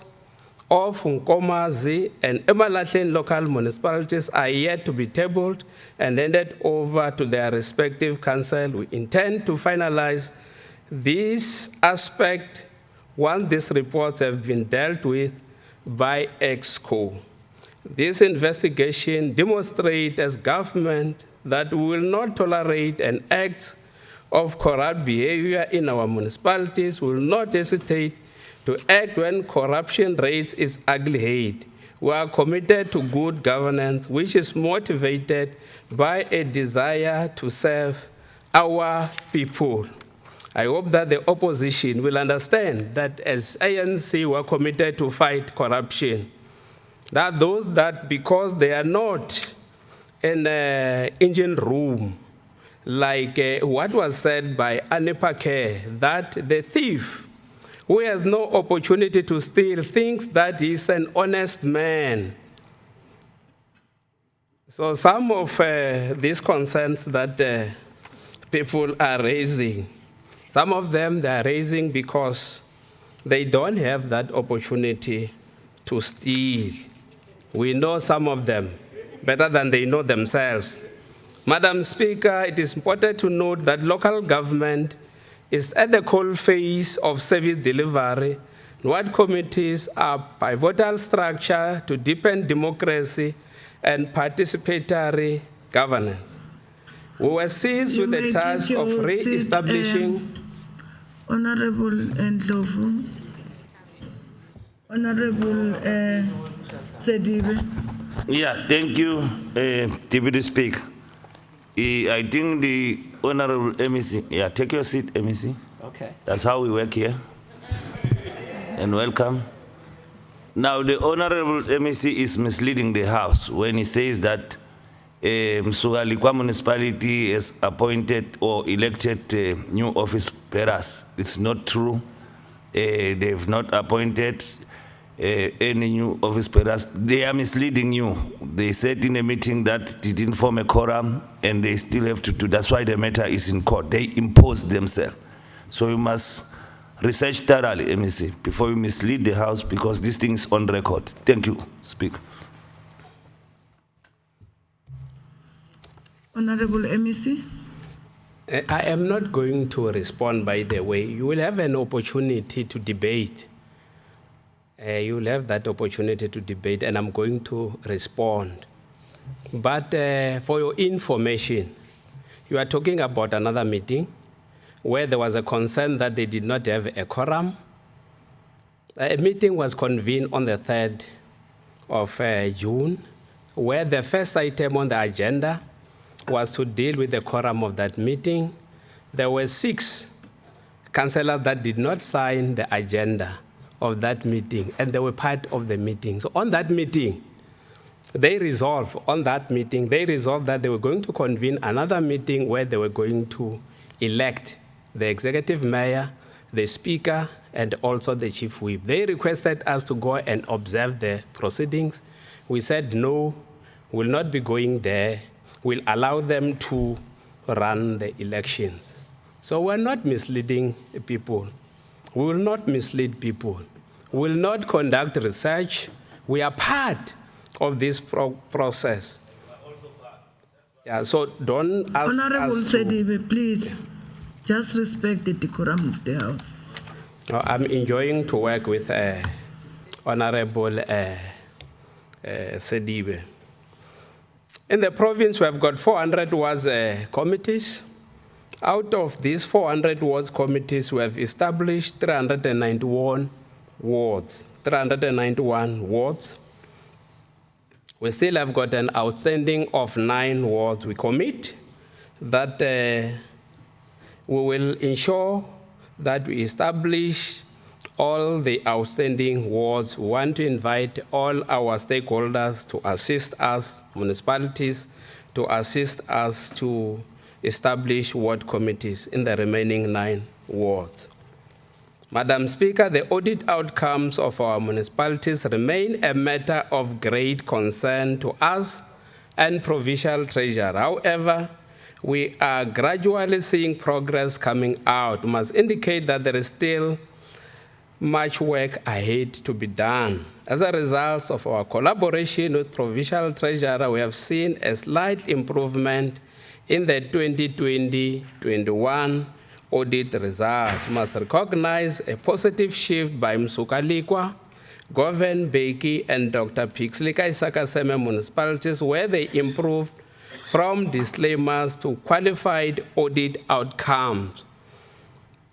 It must be remembered that Govan Beki and Dr. Pixley Kaisakaseme municipalities were disclaimed for the past 2 financial years, while Msugalikwa has been in an adverse audit opinion for the past 3 financial years. We remain very concerned with the status in Emakazeni municipality, which is not showing any signs of improvement and has been in an adverse audit outcome. Dr. J.S. Moroka, the Palisade municipalities have been receiving disclaimed audit opinions for the past 3 financial years. To support our municipalities in improving their audit outcome, the department and provincial treasurer have developed an integrated audit improvement support plan that has been approved by the Executive Council. The key strategic focus areas of the plan are, amongst others, as follows: establishment of all key governance structures, support municipalities to reduce unauthorized, irregular, fruitless, and wasteful expenditure, adoption of policies and bylaws with focus on revenue generation, filling of all critical vacancies, including Section 54 and 56 position, effective oversight over administration to ensure accountability, involvement of strategic partners, support and align to the district development model. We are confident that this plan will lead the desired results, and working together with all stakeholders will improve the audit outcomes of our municipalities. By the way, as a department, we always get clean audit, and our 3 districts also always get clean audit. The concern that has been raised by the portfolio committee is that we must also assist our municipalities in the province to improve their audit outcome. We can't continue to get clean audit while our municipalities are getting disclaimed. Madam Speaker, the Municipal Structures Act, as amended, provides for further strengthening of oversight in municipalities by institutionalizing the functionality and effectiveness of municipal public accounts committees. MPACs are key in ensuring the improved governance in our municipalities. All municipalities are called upon to support and cooperate with these MPACs in their newly legislated and well-defined mandate to ensure that public funds are accounted for and properly used. MPACs must also be given the necessary resources by the respective municipalities in order to execute their responsibilities effectively. The department shall be monitoring closely the efficient and effective operation by the MPACs to help address the prohibited expenditure related to unauthorized, irregular, fruitless, and wasteful expenditures. We expect that the MPACs shall be working closely with the disciplinary board established in terms of the Municipal Finance Management Act to pursue this mandate. I would like to bring to this House attention that the submission deadline for the new demarcation proposal was reached at the end of March 2022. The deadline was relating to submission by individuals or organizations requesting reconfiguration of the existing outer boundaries for the next local government elections. Therefore, the Municipal Demarcation Board is currently processing all applications, including engagement with all people who may be affected by the potential redeterminations. Madam Speaker, we are constitutionally bound to deliver basic services to all residents of the province. The General Household Survey indicates an increase of households with access to water by 2.9% when compared to 2019 levels of access to water. We still have roughly close to 12% of households that they are without water. I was accused one day that I misrepresent the province when I went to debate in the NCOP, when I said that we have made some improvement. They said that we still have got people without water in this province. And I accept, yes, of course, it's true. We still have got the 12% of households without water, and we must work towards eliminating the number of households without water. Our intention is to have 100% household in Mpumalanga having access to water. That is our intention. In the same breath, We are happy to announce that we have an increase in households with access to flush toilets by 9.4% from 45% in 2011 to 64.4% in 2021. The sewer spillage in Govenbeki, Lekwa and Msukalekwa municipalities will not escape our attention. With the Department of Human Settlement and DWS, it is time we address this to some finality. We know that always when we come here, we will complain about spillage in Govenbeki. We are happy that the Department of Human Settlement is currently dealing with this spillage in Govenbeki, Lekwa, and Msukalekwa. Madam Speaker, according to the same survey, access to electricity has increased by 2% from 90% in 2019 to 92% in 2021. We should, however, acknowledge the difficulties we face that led to our performance in rendering refuse removal service, which has remained below the national average of 50% over the years. The yearly escalation of the ESCOM debt is one of other concerns that warrants close attention.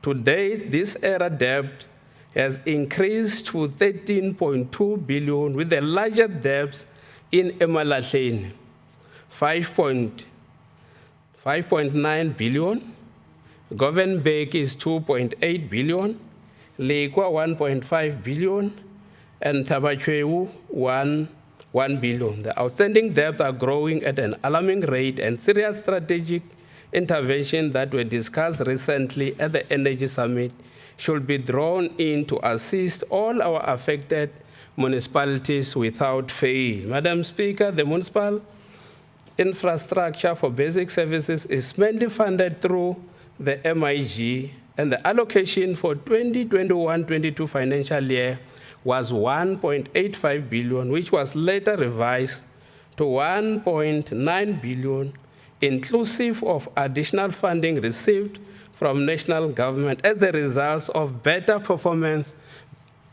by our municipalities. A total of 1 billion was prioritized for water and sanitation projects at a difference of 890 million, and the difference of 890 million was committed to other projects such as installation of street high mast lights, solid waste, roads, stormwater, and sport facilities.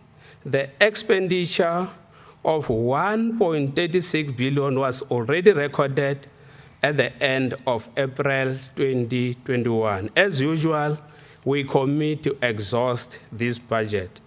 To improve performance on waste removal, the province, through the MIG program, has approved business plans for the purchasing of waste management fleet in certain municipalities. We're happy that Msukalekwa, Dr. J.S. Morocco, Bushbuckridge Municipality Fleet have since been procured and delivered to enhance practical refuse removal in these municipalities. We have made additional efforts to increase access to water in the 2021-22 financial year by setting aside over 2 billion for the provision of water and sanitation service through various municipal grants allocation. The contribution of each grant funding in collaboration with the Department of Water and Sanitation is as follows. For your MIG, 1 billion, Regional Bulk Infrastructure Grant, 743 million, Water Service Infrastructure Grant, 721 million, Integrated Urban Development Grant, 30 million. Dr. J.S. Morocco Municipality remains one of the priority areas that require intervention on its water challenge. As a result, the Department of Water and Sanitation is implementing a project to augment water supply from Ras Defender Dam to Mkombo Dam for the supply of the Welterfreden water treatment plant. Yes? You want to assist. On the other hand, the Mtombo emergency bulk water pipelines is currently at 95 construction, and practical completion is expected by the 30th of August 2022. For all the people of Dr. JS, we are also encouraged by the fact that the Department of Water Affairs and Sanitation is funding the long-awaited regional bulk water supply scheme from Loskop Dam to Tembisile Ane municipalities. The designs of the schemes are intended to supply and benefit both Tembisile Ane and Dr. JS Morocco communities. Kangala District Municipality has been appointed as an implementing agent. We want to urge the district to prioritize this project. The long wait for the building of Mbombela Dam is soon becoming a reality. DWS has approved the building of a dam, a strategic site which has a lower rate of evaporation has been identified. So we're happy that finally this dam is going to be built. The province, in partnership with Rainwater, is finalizing the Provincial Water Master Plan, which will assist in unlocking the bulk water and sanitation challenges in the province. The demand in the province is more. Comrade Mashovo, if you are here, our municipalities will generate technical reports and submit to DWS. Our rivers are polluted. Already a program has been developed to prevent polluted runoffs to our stream by Inkomati Usutu Catchment Management Agency in partnership with Dutch Water Authority, DWA, to capacitate municipalities along Crocodile River, which are Emakazeni, City of Mbombela, and Nkomazi Municipality. A memorandum of understanding was signed. Skills audit will be conducted in these three municipalities. DWA will fund the program of capacitating municipal officials to have necessary capacity to handle our wastewater collection system. This program should be extended to other municipalities. We'll also assist as a department to conduct skill audit in all our municipalities. Our partnership with Development Bank of South Africa, which resulted in the establishment of Provincial Project Management Unit, is now yielding positive results. To date, DBSA has approved support to municipalities on non-lending programs such as asset care, master planning, revenue enhancement, and special restructuring to the value of 58.8 million.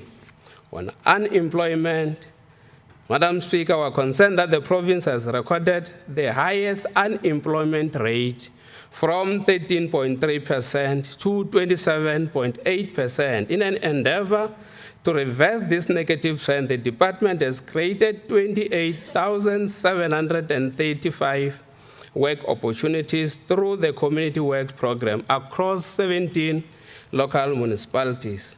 In addition, 3,533 jobs opportunities shall have been created through the municipal infrastructure grant programs across all our municipalities by the end of June 2022. We will be adding more to this figure towards getting more employment opportunities the following year in 2023. In light of this, a total of 31,408 work opportunities should have been created again by the end of municipal financial year 2021-2022.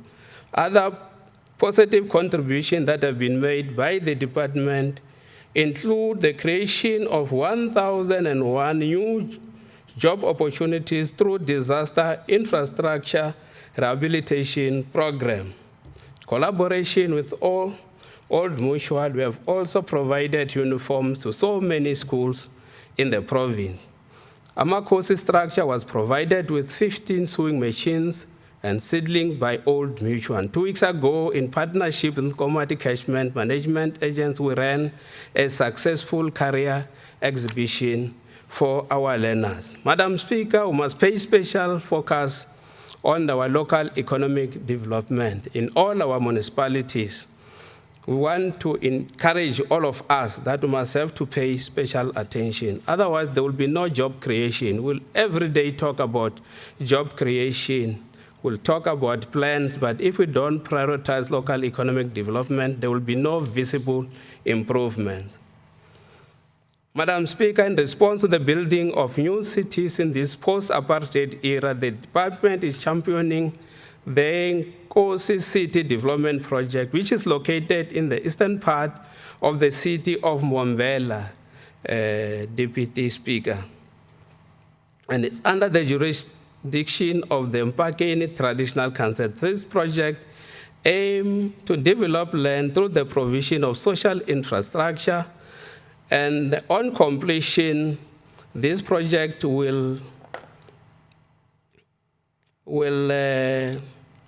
have close to 3,400 housing opportunities, and it will create 15,000 jobs for our unemployed people in that area.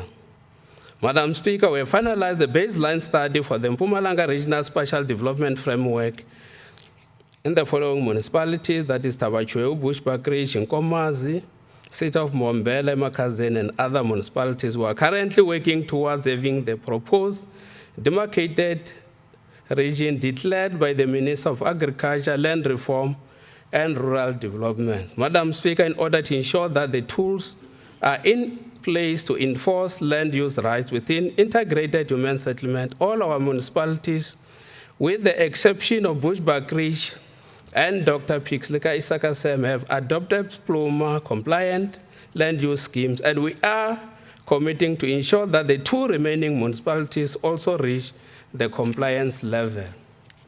Madam Speaker, I would like to bring to the attention of this House that DDM's one plans for Inhlazeni, Kangala, Gersibande districts were completed and adopted by the respective councils. In addition, these plans are executed through phases from immediate to the long-term horizon, with the initial catalytic project in different stages of implementation. The development of the next generation of IDPs has commenced and is expected to be concluded by June 2022. All municipalities in the province have adopted their draft IDPs, which was preceded by a rigorous public participation process. The department will be providing municipalities with its comments on the approved IDPs as required by Section 32.2 of the Local Government Municipal Systems Act. Madam Speaker, the province recently hosted DDM Presidential Imbizo on May 20, 2022, which revealed a number of intervention areas that necessitate a collaborative effort with all sectors to successfully deliver on service delivery. We will continue to mobilize sectors to implement DDM-based programs and projects that directly address municipal needs. Madam Speaker, the current state of global warming has an impact on weather patterns and disrupts the usual balance of nature. This poses many risks to human and all other forms of life on Earth. Climate change necessitates a collaborative effort by communities and government to reduce risk and implement coordinated response measures. Similarly, our communities should play a critical role in ensuring the success of the response effort by acting in a way that reduces their exposure to the risk of the prevailing flood incidents. We are pleased to announce that the department was also able to rehabilitate a number of damaged infrastructure in the province as a result of tropical cyclone Elos and the subsequent severe weather conditions. This project includes the following: regraveling of roads, patching of potholes across municipalities, reconstructions of culverts, small bridges in municipalities such as Chief Albert Lituli, Mkhondo, Msukalikwa, and other municipalities, supply of building materials for the reconstruction of the Tekwana Bridge in Kanyamazan. The bridge is now expected to be practically completed by the end of June 2022. Repair and rectification of window panes and roofs of 841 houses in Befelshoek, repair and fixing of traffic lights, maintenance and repair of Standardton water treatment works, and other programs that because of disaster, we were requested to implement. We have implemented all these programs.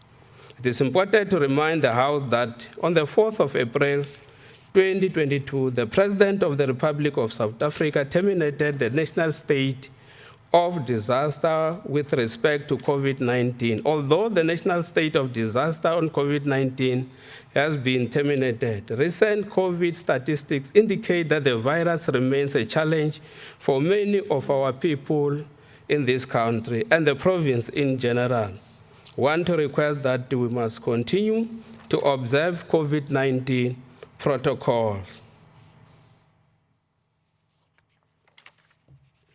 Madam Speaker, in response to the President's call and due to COVID-19 lockdown restriction, cultural ceremonies and the Ingoma cultural practices were suspended. However, the department will be reassessing the possibility of reopening this other part, memo, but on the part of our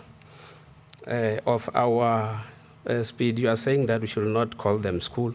Of our Ingoma, we know that as we speak, our children are attending Ingomas in the province, and we are requesting our municipalities and all the stakeholders that we must pay special attention on these schools and make sure that our kids, whether they are at this school, they remain our kids. They must also get services. Madam Speaker, it is my honor to inform the House of the recent recognition of traditional leaders, Kgoshi S. Chilwana of Malele Traditional Council, Inkosi T.M. Mabena of Manala, Mbogo Traditional Council in Kangala, Inkosi R. Nkosi of Imbutsini Traditional Council, Inkosi S. Munisi of the Manjola Traditional Council, Khoshadi B.C. Mashile of Mashile Traditional Council in Enhlazen District, Inkosi N.K. of the Mandla Makulu Traditional Council in the Gersebande District. Their recognition is in compliance with the culture and customs of the traditional communities following a submission made by the royal families in accordance with their customary law of succession. Madam Speaker, it is therefore important to note that government does not appoint abondabezita, as this is a prerogative reserved for the royal families. The certificate of recognition issued by government should not be interpreted as an appointment authority, but rather as a channel through which the royal family's decisions are carried out. As a result, we pledge to continue to work with all Amakosi designated as such by our royal families, and we also would like to urge royal families to preferably resolve all matters relating to succession dispute internally. It doesn't augur well that old custom and culture of resolving internal dispute through mediation by the elders is slowly getting eroded, and preferences is now escalating towards the expensively legal litigation, which in our view should not be a primary angle for dispute resolution. For this reason, the department shall be embarking on a program for the registration of the leadership succession by the existing traditional leaders, just to avoid the escalation of these battles in future. Madam Speaker, as we continue to fight the scourge of gender-based violence and femicide, I want to thank the program of Emma Koskati structure, as it is in the forefront of fighting, particularly in rural areas, GBV. GBV has the greatest impact on women and children in such areas, we are going to support this program. Madam Speaker, we applaud this structure for intervention measures to combat poverty during COVID-19 pandemic. The structure distributed food parcels to 3,000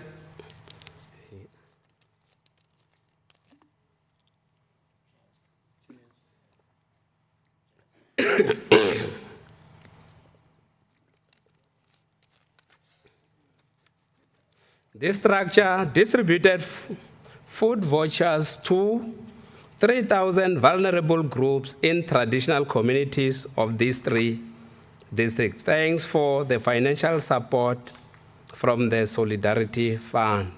Madam Speaker, as part of our commitment to provide traditional leaders with resources to perform their function, the department shall renovate 8 inhabitable traditional council offices, while 12 new offices will be constructed during the 2022-23 financial year.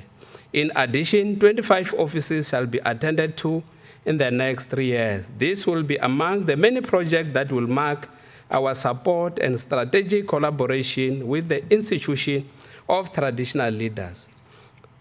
All traditional councils, including the offices of the kings, were provided with ICT support, such as desktop computers and printers. This ICT infrastructure improves traditional councils' offices' ability to provide services in most of our rural areas. Madam Speaker, in an endeavor to prevent fatalities during Ingoma pilgrimage, the department has facilitated the establishment of Provincial Initiation Coordinating Committee, PICC. The committee will carry out the responsibilities in accordance with the requirements of the Customary Initiation Act. I'm pleased to announce and congratulate Inkosi M.R. Mbuyana on his election as the chairperson of the PICC, as well as Khosikgadi A.S. Motlala on her election as deputy chairperson. The committee is charged with oversight and monitoring responsibilities, which will include all relevant structures that practice Ingom. Allow me to also congratulate Inkosi V.W. Mahlangu on his election as the chairperson of the National Initiation Oversight Committee. His election put the province at the forefront of national efforts to reduce Ingoma-related facilities. These are efforts made to help reduce fatalities during the initiation period. Unfortunately, the province has to date recorded 16 fatalities thus far. We have since developed an action plan in collaboration with the Department of Health to allow more resources to avert an increase in Ingoma practice fatalities. We urge all our Ingoma initiation schools to work with government to ensure the safety of our Ingoma initiates. Madam Speaker and honorable members, the reconstitution of traditional council is one of the major tasks we will undertake as a department during the period under review. According to Section 63(4) of the Traditional and Khoisan Leadership Act, all tribal authorities and traditional council must be reconstituted within 2 years of the Act's inception. Therefore, we are required to complete this massive task by the end of March 2023. We want to commit that we are going to meet our deadline. Madam Speaker, the country has entered a new development phase that is based on one plan and at the district level. The DDM creates an opportunity to collaborate with traditional leaders and all sectors of the society for the successful delivery of services to our people. I'm encouraged by the participation of traditional leaders in DDM council meetings.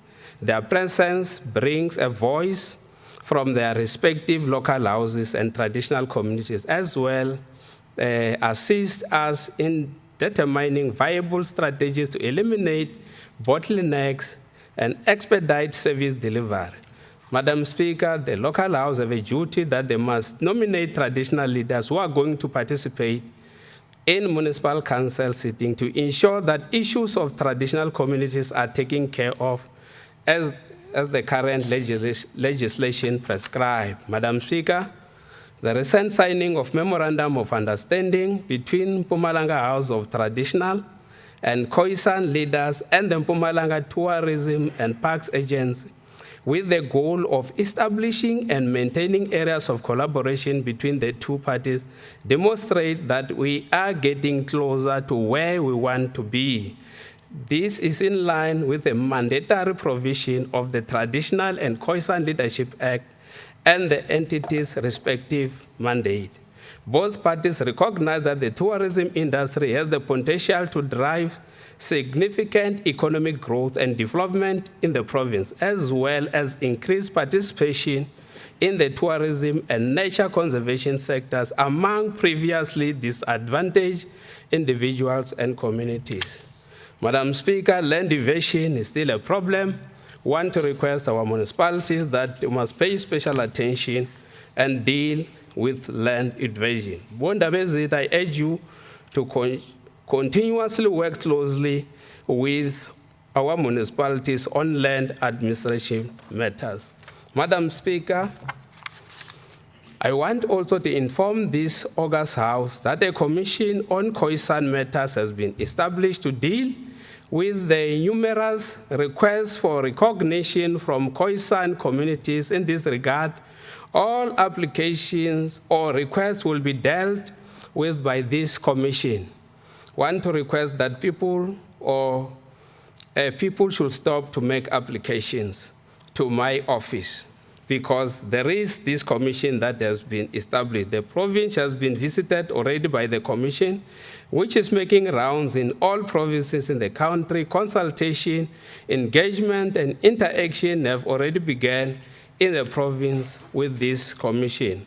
Finally, Madam Speaker, I would like to thank my predecessor, Honorable MSc Busisiwe Shiba, I hope that she's here, for her exceptional work in the department. I'm continuing with the work that she has started. Also, this budget is the budget that she has initiated. I promise not to drop the ball, Comrade Shiba, and that by collaborating with all key players, we'll take this department to new height.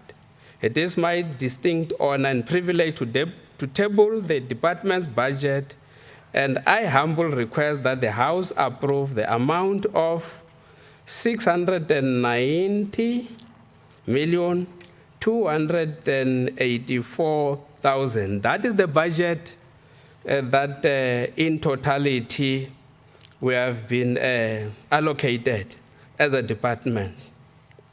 For program 1, which is administration, that is 150,854,000. By program 2, local governance, 280,166,000. Program 3, which is development and planning, 54,152,000. Program 4, which is traditional institutional management, we have been allocated 185,710,000. Program 5, House of Traditional Leaders, 19,411,000 rand.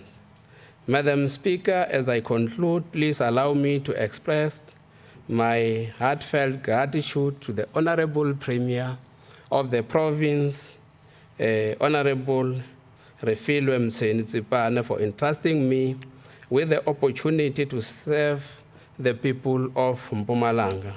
I want to invite all political parties, the EFF included, and stakeholders, all stakeholders to work together with the governing party to get solutions of all problems which are affecting our municipalities in the province. Working together we can do more. Ben Casson said, we have been conditioned to think, this is very important to all of us here, that we have been conditioned to think that only politicians can solve our problems. But at some point, maybe we will wake up and recognize that it was politicians who created our problems. When the sun rises, we work hard to build better communities in Mpumalanga. I thank you.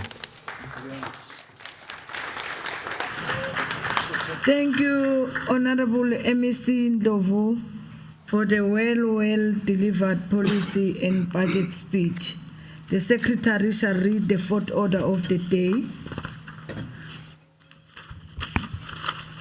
Order number 4, consideration and debate on a report of the Portfolio Committee on Human Settlements, Cooperative Governance and Traditional Affairs on Vote 4, Department of Cooperative Governance and Traditional Affairs.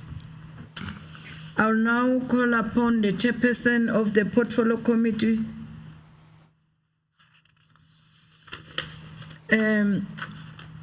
I'll now call upon the chairperson of the Portfolio Committee on Human Settlement, Cooperative Governance and Traditional Affairs, Honorable G.C. Shabalala, to table the report.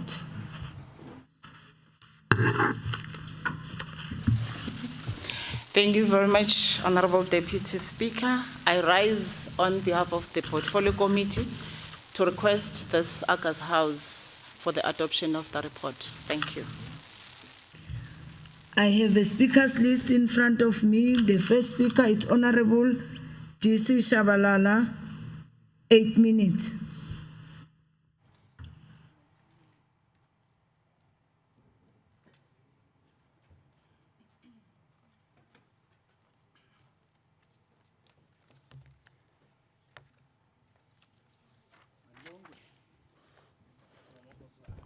Thank you.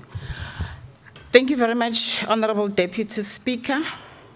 And let me take this opportunity to greet your good self, the Deputy Speaker, the Leader of Governance Business, the Chief Whip of the Majority Party and the Deputy Chief Whip, members of the, let me also recognize the Leader of the Opposition, members of the Mpumalanga Provincial Legislature, members of the Executive Council, the mayors and councillors present here, our esteemed traditional leaders, the heads of departments, ladies and gentlemen, Kiani Bingelela. Today I stand here before this august House of Law-making, Oversight, Public Participation and Involvement just 6 days before we commemorate the celebration of the 46 years anniversary of the youth uprisings. We thank you, Honorable Deputy Speaker, for granting us an opportunity to debate the 2022-2023 policy budget speech of Honorable MEC MP Ndlovu. Madam Speaker, please be informed that my input are underpinned by the theme captioned as follows: a responsive, accountable, effective, and efficient local government system within the content of democratic and developmental state.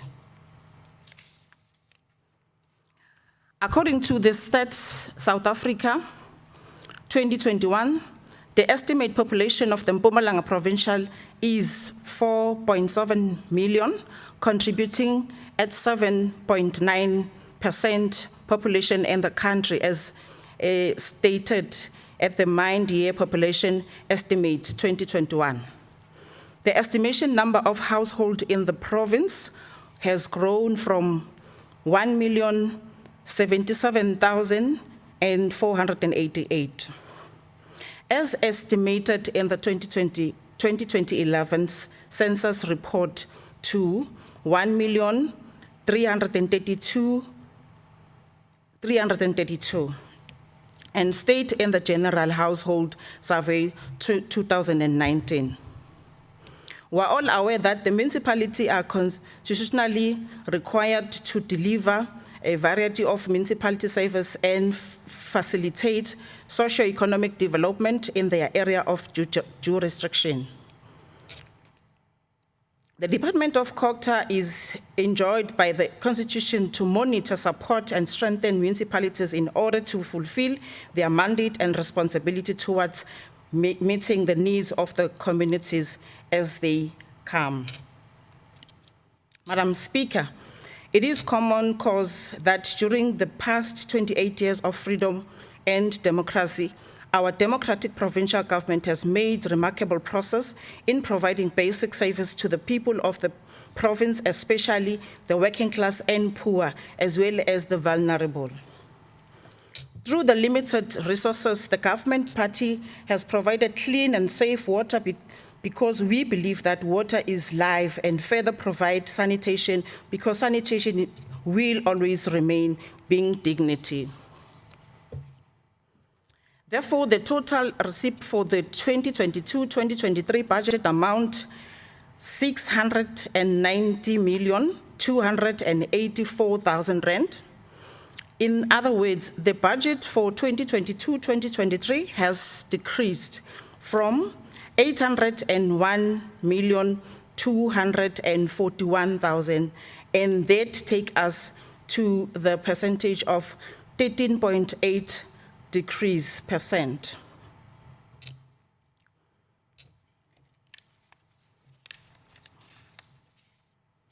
Honorable Madam Speaker, on the 2nd March 2020, speaking at SAGA 2022 National Conference, His Excellency President Ramaphosa, our President, submitted that a report prepared by the Department of Cooperative Governance in June 2021 noted that 5% of our country municipalities were financially not in good condition, which means they are not financially stable. As we had engaged with the department on the 26th May 2022, therein we dealt with the 2022-2023 annual performance plan and budget. We met again on the 7th June 2022. Honorable MEC MP Ndlovu informed the portfolio committee that the province has 4 municipalities, of which is Nhlanzeni, Kangala, Garsibande, and Steve Tshwete municipality that have received unqualified audit opinion with no findings during the 2021-2022 financial year. The 7 municipalities received unqualified with findings audit outcome: City of Mbombela, Komazi, Bushbuckridge, Tabachwewu, Tembisileani, Mkondo, and Chief Albert Lutuli. 5 municipalities received qualified audit opinion: Dr. Pixley Isakaseme, Governor Mbeki, Sugalikwa, Emalahleni, and Victor Khanyi. 1 municipality received adverse opinion, which is Emakazeni, and we expect a very close intervention, Honorable MEC, to assist this municipality. We commend both the Department of COGTA, Provincial Treasurer, because they have tabled a specific, measurable, achievable, realistic, and time-bound remedial action that to assist all municipalities with special attention towards Dr. J.S. Moroka, Likwa, Emakazeni, and Debaliseng. I must indicate, Honorable Deputy Speaker, that as the portfolio committee, we are committing ourselves to ensure that we are going to hold the department accountable in ensuring that they realize the plans that they have set before the committee as well as this legislature. Asisho ukuthi kuvisana buhlungu kakhulu ukubona ukuthi bomasipala bethu sizama ngato tonke tindlela kodwa asikuboni lokusukumayo. Cabanga ukuthi kulesikhathi samanje kuyo yonke imitlamo lekhona kutawubonakala ngoba ngibona wonke umuntu uyasonzela kusuka eTulu nationally, provincially, siyakhona local government to assist. As a portfolio committee, we have started our project. We've visited Bushbuck Ridge to see all the project, if they are indeed going to give the service delivery to our people. We will and then move to other regions in assistance to ensure that we support COGTA through our municipalities through COGTA. We will work together, as the MEC has said, that we need everybody to come closer when it comes to issues of municipalities, because all of us, we belong from municipalities. And when our municipalities are not doing right, then it means that even the people that voted the ruling party are also suffering. In conclusion, Honorable Deputy Speaker, we will need to recall that this is in this speech in Johannesburg in 1958. Chief Albert Lutuli challenged challenge any assumption that South Africa, with its diverse of race, color, creed, and culture, could not develop into a democracy.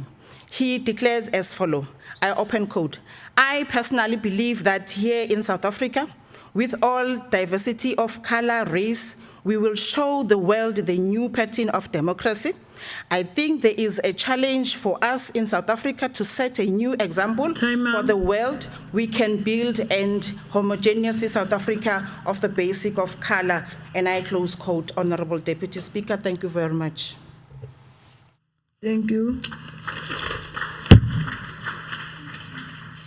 The next speaker is Honorable N.G. Nyembe. 5 minutes.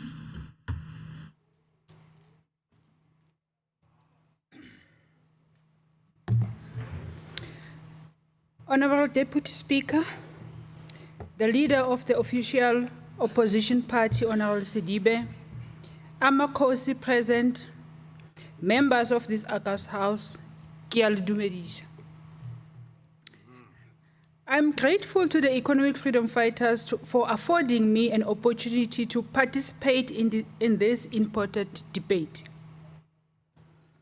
Honorable Deputy Speaker, among other roles of the Department of COGTA is to provide close monitoring and support to the 17 local municipalities and the 3 district councils in Mpumalanga.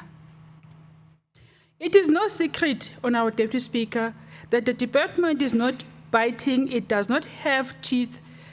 This because it has a very weak and incompetent political leadership which is not equal to the task.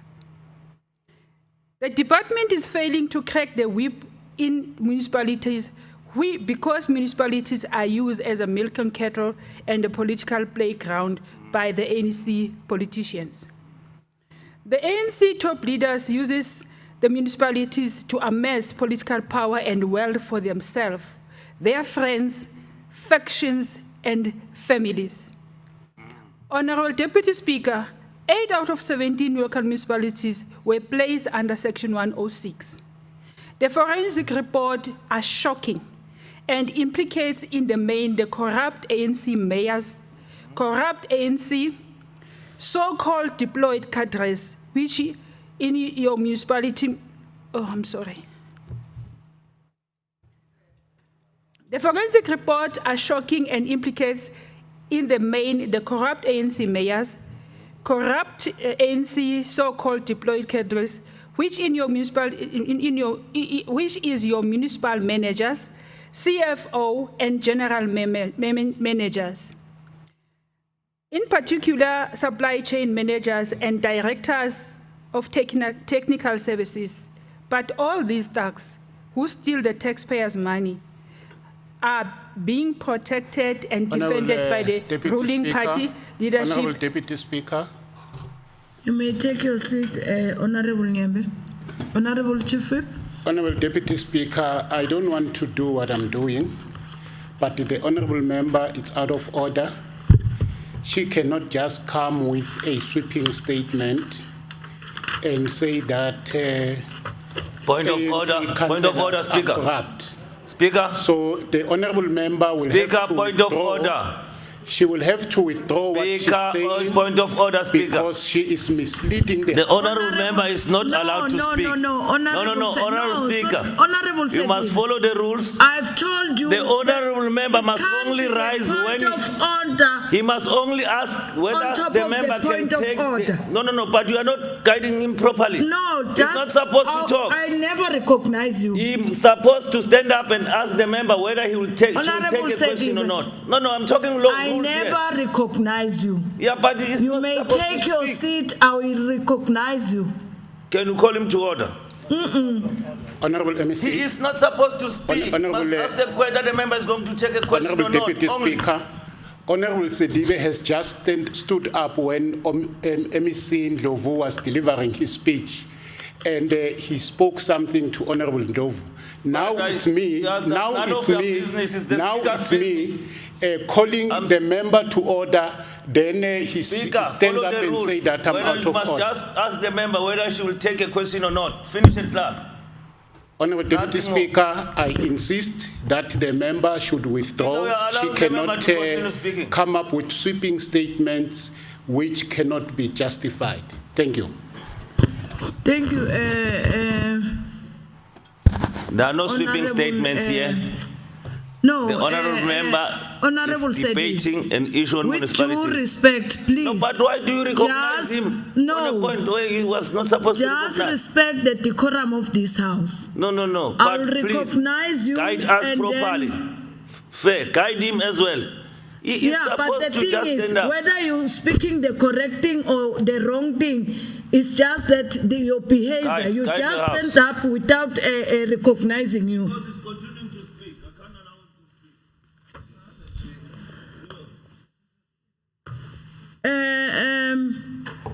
Continue, Honorable Nyembe, and just withdraw the name of tax because it's unparliamentary. Who is he referring to? Tax. Did he refer to any name? It's not parliamentary. But who's the tax? Are they You not see, tax? you are doing the same thing No, are they again. not tax now? I in never Mpumalanga? recognize you. But she didn't refer to a name like Cyril Ramaphosa before. He didn't say any name. He referred to the leading part. No, he didn't refer to the ruling party. He's talking about CFOs, managers, and so forth. Are all the CFO managers members of the ANC? The CFO, FTA and everything. you must remember that you get in this position by the vote, and all the CEO and HODs with their CV. So you must respect them. They are qualified HODs and CEO. Just respect them. Don't call everyone with the tax because it's not all of them that are the criminals. Continue, Honorable Nyembe. No. Honorable Speaker, Honorable Deputy Speaker, I want to withdraw because the Section 106 report is sitting with all of you here, and it's saying... Time up, Honorable Nyembe. You must round up first. Time up, Honorable Nyembe. You must say you must round up first. You didn't say you must round up. Time up. Talk. Deputy Speaker, the EFF want to bring it to the attention of the new MEC of the time up, Honorable Nyembe. The provincial chairperson of the ruling party. Can you mute Honorable Nyembe because he's not respecting the House? It's not I'm not respecting you. Don't want to allow me to... No, it's Colin disturbed you.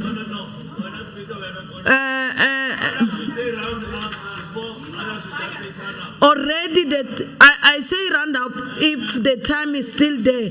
So there was no time. Just respect. You know this house was having a peace when you were not there.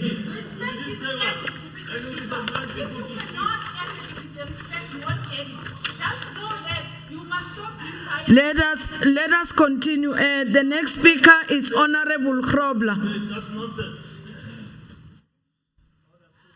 Nonsense to who?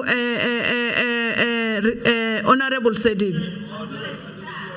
No, you must just respect the decorum of this house. If you want to be in here, just respect other people, Honorable Sedi. Through a As favor. much as I'm they not here respect through you. a favor of anybody. I'm mandated by the people to be here. Leader of government. Well, Deputy Speaker, you are elected by this chamber from the majority party. It's important that you must award you the respect that is due to yourself. I think the leader of the opposition party is out of order to refer nonsense. He has to withdraw that for decorum. See, there are a lot of public here waiting. It will be a circus if we leave that matter unattended, Speaker. You have to be firm. There are legal people that are advised in this chamber. If you are not certain about the decision advised, there are rules so that we follow the process correct. Otherwise, it will be a joke. Thank you, Deputy Speaker. Thank you, Honorable Mashilo. Can I request Honorable Sedibe to withdraw the name of nonsense? Can you explain, can you define to me what nonsense means? Maybe, before I withdraw. Can you explain to me what does nonsense means? Ukhulume ngobe wathi ukuthi yini nonsense, Honorable Sedibe. I'm asking Can the you leader withdraw? of why do I withdraw a name You that refer exists? to the lot of names now. Now, to nonsense. That name exists for a reason. Nonsense means it does not make sense. It does not make sense. Honorable Sedibe, What is can wrong you with- please with withdraw the the sense? name nonsense? No sense. It does not make sense. Why must I withdraw a word that exists? That we use every day. It's in a dictionary and everywhere. Honorable Sedibe, And I'm give repeating. me a better word. Can you please withdraw the name What nonsense? for? What for? Give me a better word. I will withdraw. Honorable Sedibe, Give me can a you better please word withdraw the for name something that does of not make nonsense? sense. Does not make sense. Nonsense. Don't take nonsense as a For street the language. last time, Honorable Sedibe, can you please withdraw the name of Give me nonsense? the better name. Give me, what is non-parliamentary? Nonsensically. It does not make sense. How do you define nonsense?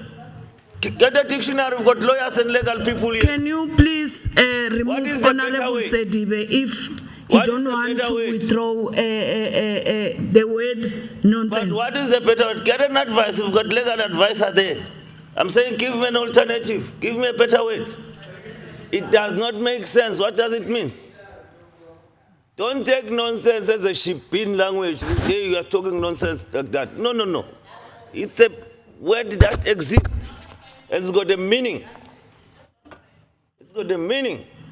Honorable Sedibe, Yes. for the last time, withdraw the name of nonsense. If you don't want to replace it with withdraw, just leave the house. And replace with what? I say if you don't want to withdraw, No, and just replace leave it- the house. Replace it with which name? Can you leave the house? You leave your house. Yeah, leave the It's your house. kitchen, take care of it. Just leave the house. I don't care. Just leave the house.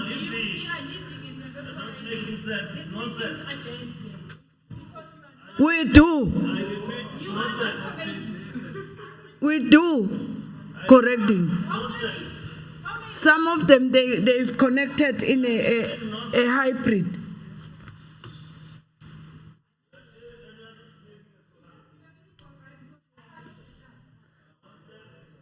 Just go. Go out. Can we continue, honorable members? Honorable Hrobla, 4 minutes.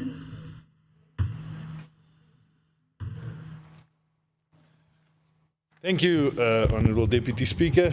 I rise to debate the budget of the MEC of COGTA, and I would also like to thank my party for the privilege to do that. Honourable Deputy Speaker, the Department of COGTA is pivotal to local government by providing an oversight role and to ensure that all local municipalities in the province are functional, operating at a profit, and ensuring that ultimately the residents of the province have access to basic services such as water, electricity, refuge removal, access to decent roads, and the likes. Here in Mpumalanga, however, many of our local governments are in a state of disarray and have been in financial crisis since 2016. The likes of Emalahleni, Lekwa, Governor Mbeki, and the city of Mbombela, and many others who find themselves operating at a net loss or in situations where expenses of the municipality far exceeds their assets. Given the above, how can municipality function effectively and provide services to their residents while at the same time they try to eradicate poverty, unemployment, and inequality, when all of the monies that come in pay Eskom debt? And we've spoken about that at length in the past week, MEC. Just on a side note, you have got my sympathy because I really think it's a difficult one to handle. Honourable Deputy Speaker, in the department's APP, it's mentioned that 12 out of the 20 municipalities, in other words 60% of the municipalities in the province, are dependent on funding which is received from national, provincial and the private sector. Given that as of recent, our global and local economies are and very volatile, there will be a time when such funding would halt, and there I question what would happen to the majority of municipalities in our province. I don't want to state the obvious, Deputy Speaker, but obviously a municipality should run as a business on its own, creating its own revenue, covering its own expenses, and function as a unit within the spheres of government, but without necessarily being dependent on other spheres of government. Honourable MEC, it's become a rhetoric of the department to make a reference to plans such as the Integrated Municipal Support Plan, the audit action plans to turn around finances in the municipalities. However, as these have been ineffective since 2016, might I suggest that your department maintains a hands-on approach as to the municipal implementation of the financial recovery plans with a specific focus on the revenue generation. And I think we spoke about this in committee as well, MEC, but there needs to be a disciplined approach. I think as organizations we need to discipline members, and the workforce needs to have discipline because there's labor laws, there's acts that we work in municipalities, and without installing discipline in our municipalities, we're going to have a lot more service delivery failures, we're going to have a lot more service delivery strikes like we have in Steve Tshwete at the moment, and that's really a problem because that cripples the residents of our municipalities. Honourable Deputy Speaker, in the department's APP, the department is committing to support 17 local municipalities with fire brigade services under the Act 99 of 87. And as the Democratic Alliance, we would really like to welcome this because municipalities such as Dipaliseng and Lekwa has been without fire engines for the past few years now.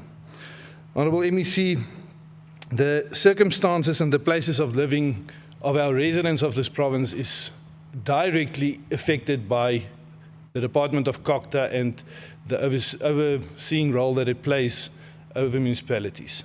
As the Democratic Alliance, we would really like it if the Department of COGTA can work and if our municipalities work, because it affects directly the lives of our residents in every municipality. So please, get the discipline installed, let's make plans and let's implement those plans, because in the end, plans without implementation, specifically at local level, has got no effect. I thank you. Thank you, Honourable Grobler. The next speaker is Honourable P.S. Ngomani. 8 minutes.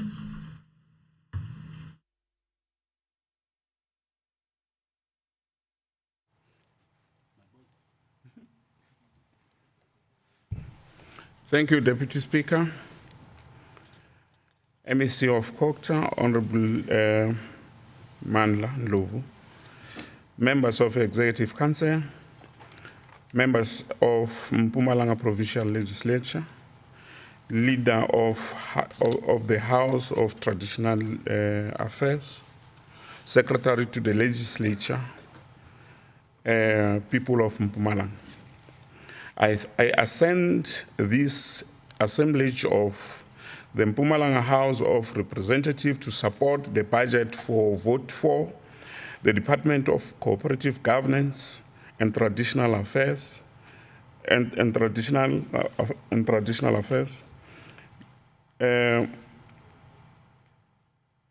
of 690,284,000.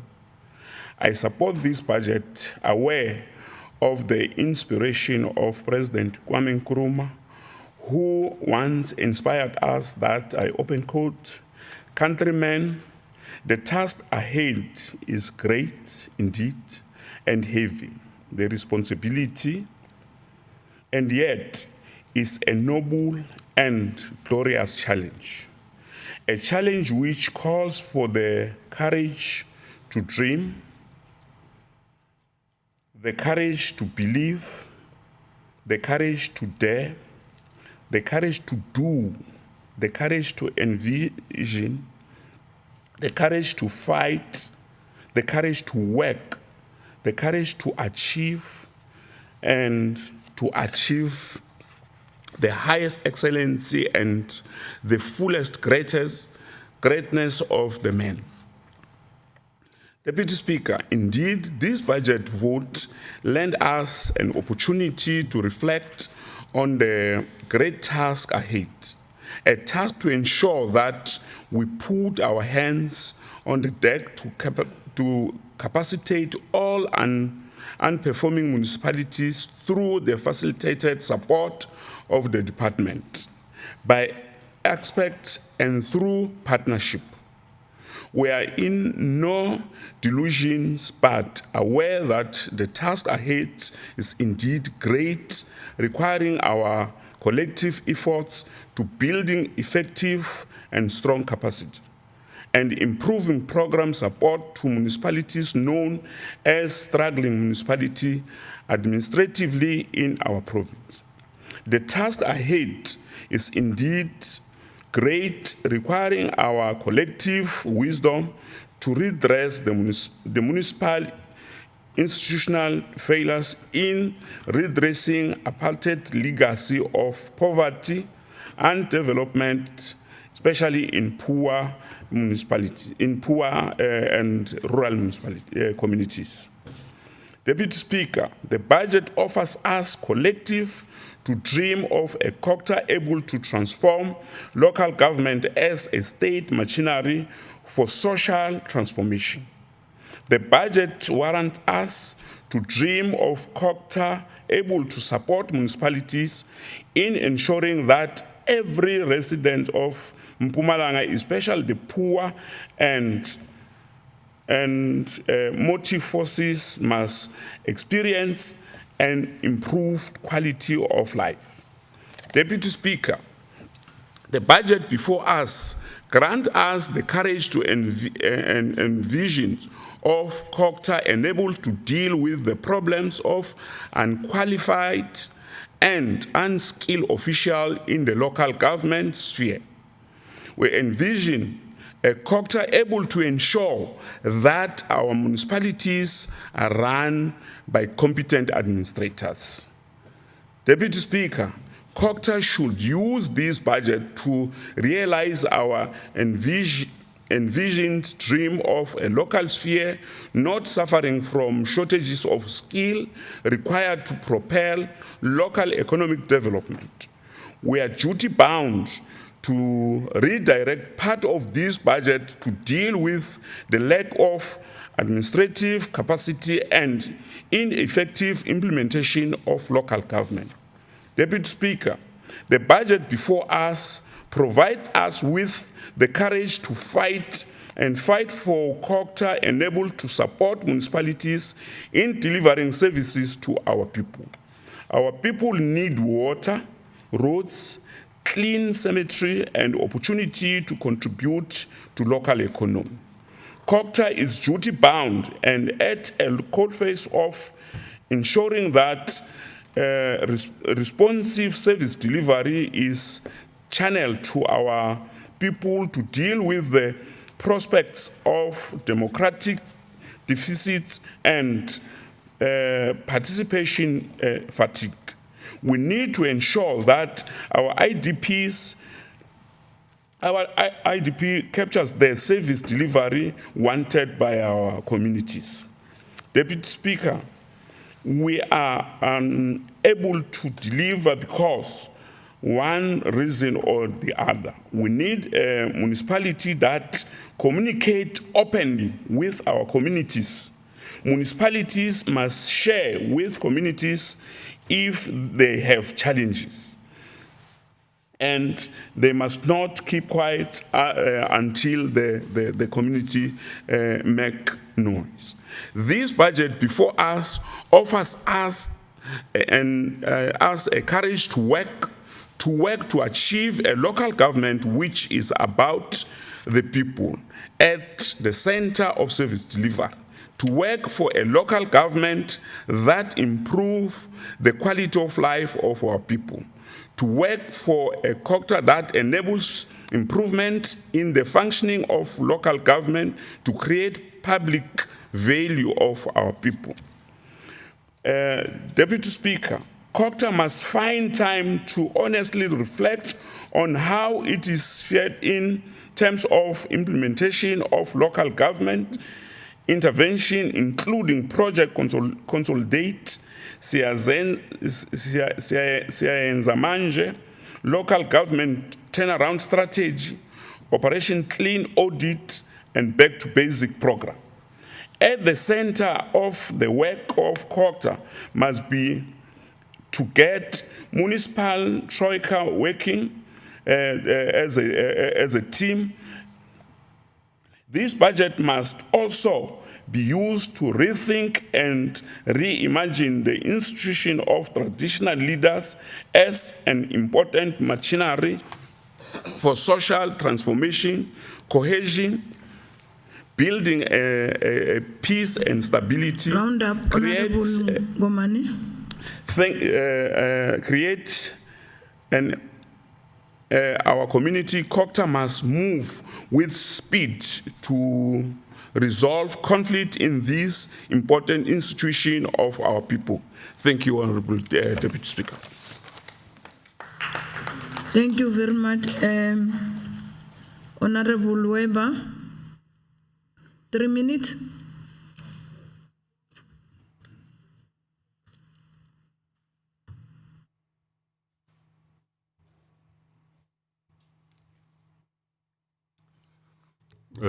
Honorable Speaker, I want to react to the invitation from the Honorable MEC to come with solutions, but in order to do so, I will have to point out the difficulties first.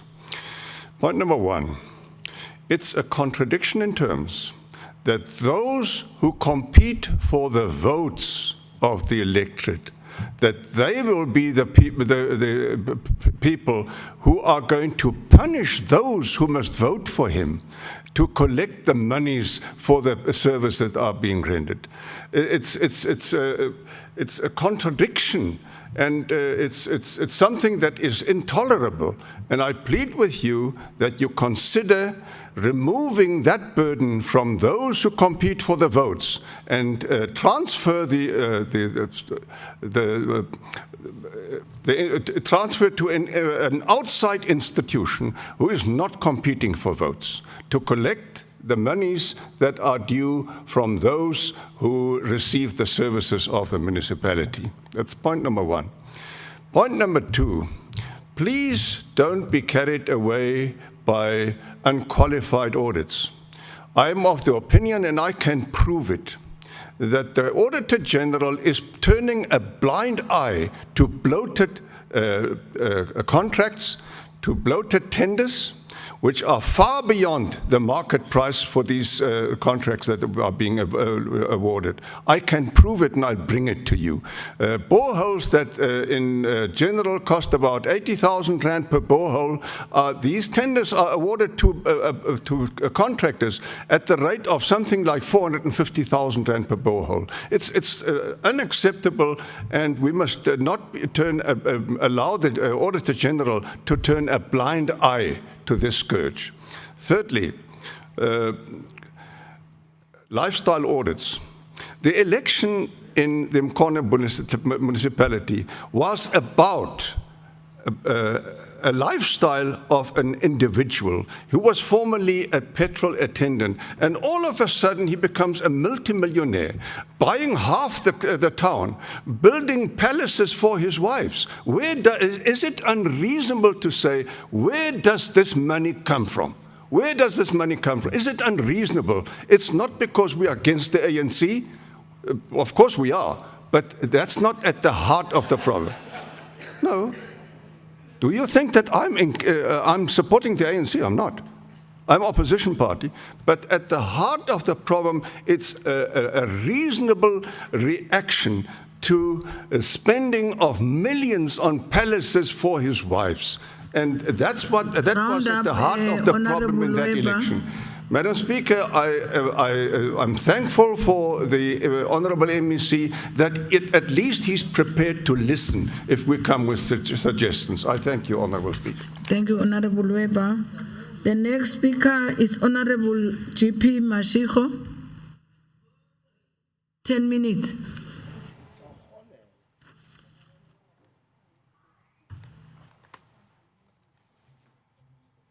Honourable Deputy Speaker, the leader of government business, Honourable SPD Katisho Mashilo, members of the Executive Council, members of the Provincial Legislature, the Chief Whip of the Majority Party, Executive Mayors present here, distinguished guests, ladies and gentlemen. Honorable Speaker, it is an honor for me to be part of this debate on budget vote 4 of the Department of Cooperative Governance and Traditional Affairs for the 2022-23 financial year. Honorable Speaker, since the dawn of democracy, our movement has recorded landmark victories in the progressive realization of our long-held vision of a better life for all. I'm very pleased to say that it is in this department that our people can indeed feel that democracy during our lifetime has been finally achieved and their intentions to attain freedom can be realized. This department deals with the coal face of service delivery, the municipalities. Honorable Speaker, the aim and objectives of this sphere of our provincial administration is to bring the public together to participate in their own governance through organs of local administration and the leadership of our traditional authorities. Whether you call it your what committees and all those relevant related structures. In this regard, we have seen our local authorities and our traditional leadership beginning to see a profound need to work hand in hand to better the lives of our people. And the district model, as the MEC has alluded, is one of a practical example that brings the traditional leaders in the fore. The State of Local Government report reflects that municipalities are becoming vital components in the wheel of service delivery through our support. And I'm happy that Honorable Grobler and Honorable Weber, they were constructively contributing towards a better life realization. The Portfolio Committee on Cooperative Governance and Traditional Affairs has met to scrutinize and ascertain whether the department has achieved its goal and whether it has sufficient budget to efficiently implement all its programs to give the people of our province better services during the 2022-23 financial year. And indeed, Honorable Grobler and Honorable Weber, unfortunately, Honorable Nyembe is not in the House. They are part of the robust engagements that we held in the Portfolio Committee, where we constructively scrutinized the department and we proposed plans that can be implemented. During our meeting with the department, several issues were raised. The committee has noted that the department has planned to monitor the implementation of the Mpumalanga Spatial Development Framework by coordinating and supporting the development of the regional spatial development framework and support the Department of Human Settlements on the development of Nkosi City. Honorable Mashil. Nkosi City is the first of its kind in the Mbombela municipality. This development will help to improve our economy in the province as a whole. The committee also noted that the department is planning to develop the integrated municipal audit improvement plan that will be implemented during the 22-23 financial year in order to address the matters raised on the 2020-21 Municipal Finance Management Act audit report and improve outcomes of municipalities. It is greatly appreciated and encouraged that the department is also planning to continue doing their best by helping our struggling municipalities. I can't repeat all the list of those struggling municipalities that the department has got a plan on. The committee noted with appreciation the fact that the department is planning to create 28,735 job opportunities through community works program and youth waste management project. We really applaud the department MEC. This initiative will address the high level of unemployment amongst our youth in the province, which is a serious crisis. The committee commended the department that they are planning to conduct anti-gender-based violence and femicide campaigns for traditional leadership and to monitor local municipalities on implementation of gender-based violence and femicide responsive program. Our culture, in a traditional way, we know, and this program to take it to the traditional leadership is a move in the right direction, MEC. In addressing fraud and corruption, we are happy that the department is planning to support municipalities to develop policies and strategies that will monitor the extent on which the anti-corruption measures are implemented.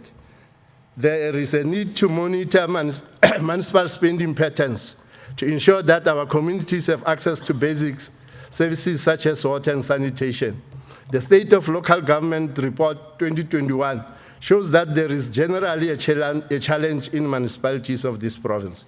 It is greatly appreciated that the department is fully supportive to the House of Traditional Leaders. This support must be encouraged since unity, strength, and success in all spheres of life is based on unity in action. The establishment of House of Traditional Leaders was to deepen and cement the relationship between municipalities and traditional leadership on customary law and development initiatives. As I conclude, Honorable Speaker, we appreciate unwavering support in the task of making local government and traditional leadership institutions work for the benefit of our people. Let us join hands in the reconstruction and development of our province. Honorable MEC, the Masakani and Letsima mass mobilization programs can be taken as also an educational campaign to mobilize our people to begin paying for services.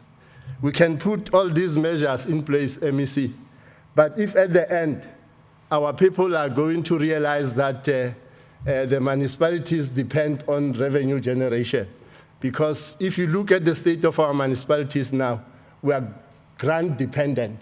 So the notion that is there in our masses need to be changed. And we need to work together, all of us, to make sure that that campaign is rolled, and then our people begin to know that paying the services is a development of their municipalities. And we also acknowledge and welcome the department's plans on the municipalities that are ESCOM debted. And we are happy that there are plans that are there in place to make sure that those municipalities are assisted in pulling out of the dire situation where they find themselves in. And we are happy that we'll continue as the portfolio committee on human settlement and cooperative governance to work together with the opposition parties, Honorable Weber, Honorable Hrovla, in making sure that we shape service delivery, and your input constructively must be assisting us as a portfolio committee that we build on the situation that we are all facing. This government and this August House, when we are seated here, is our responsibility, because the failure and the success is not only based on the ruling party. You'll be counted as one of those who failed to make sure that there is service delivery in the province. Honorable Speaker, I move that this House adopt and approve the amount of 690,284,000 as requested by the Department of Cooperative Governance and Traditional Affairs. Thank you, Honorable Mashiko. MEC Ndlovu.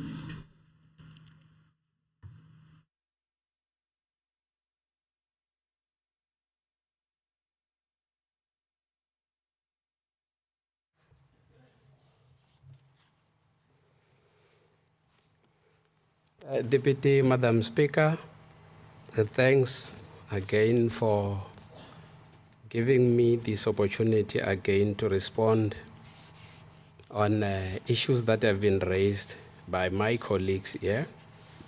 But I think most of them, they were making a recommendation that I think we have to accept, that we must build ethical and capable municipalities. I think we must have to accept. A concern has been raised here that there is a budget cut of 200 million.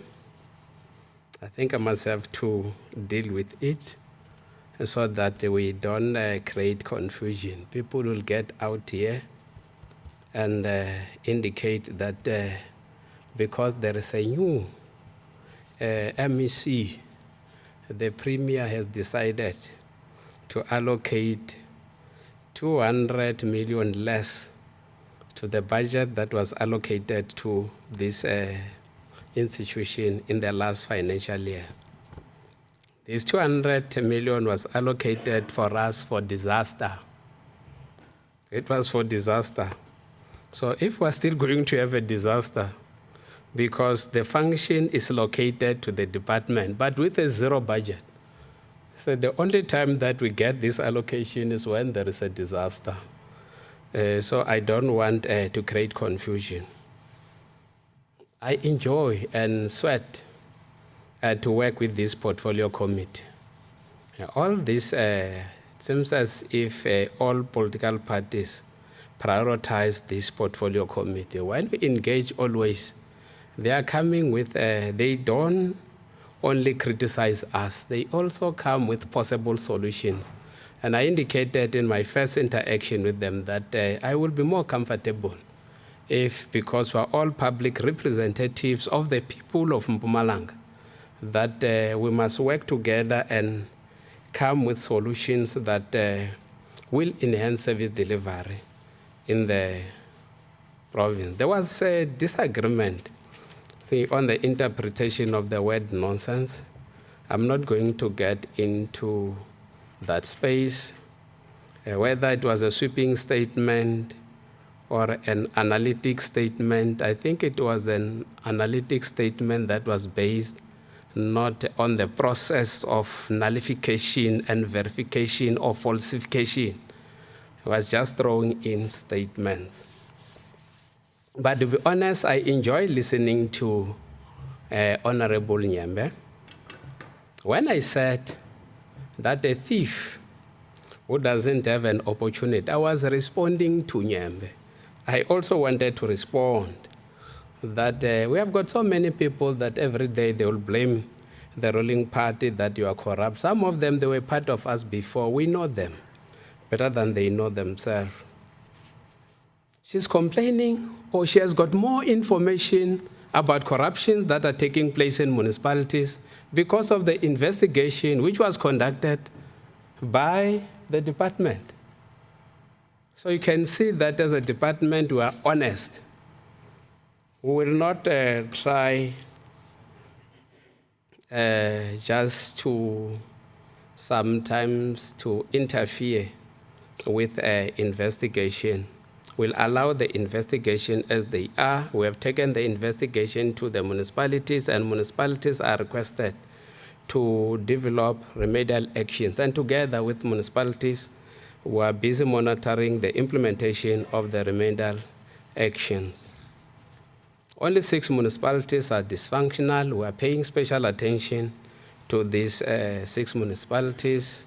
Today, we are expected to make a presentation in the MINMEC on how we are going to assist these dysfunctional municipalities in the province. And again, the minister is going to also monitor the implementation. We'll commit ourselves today as what members of the Portfolio Committee are saying here, that if you make a plan, you must know that we'll hold you accountable based on your own plan that you presented to us.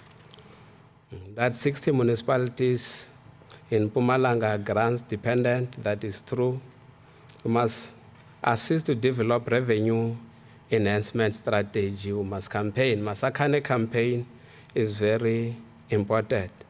Unfunded budget, we said, together with the MEC treasurer, that we will request our expectation is that the budget for last financial year, in terms of the unfunded budget, should be the highest point, should be the peak.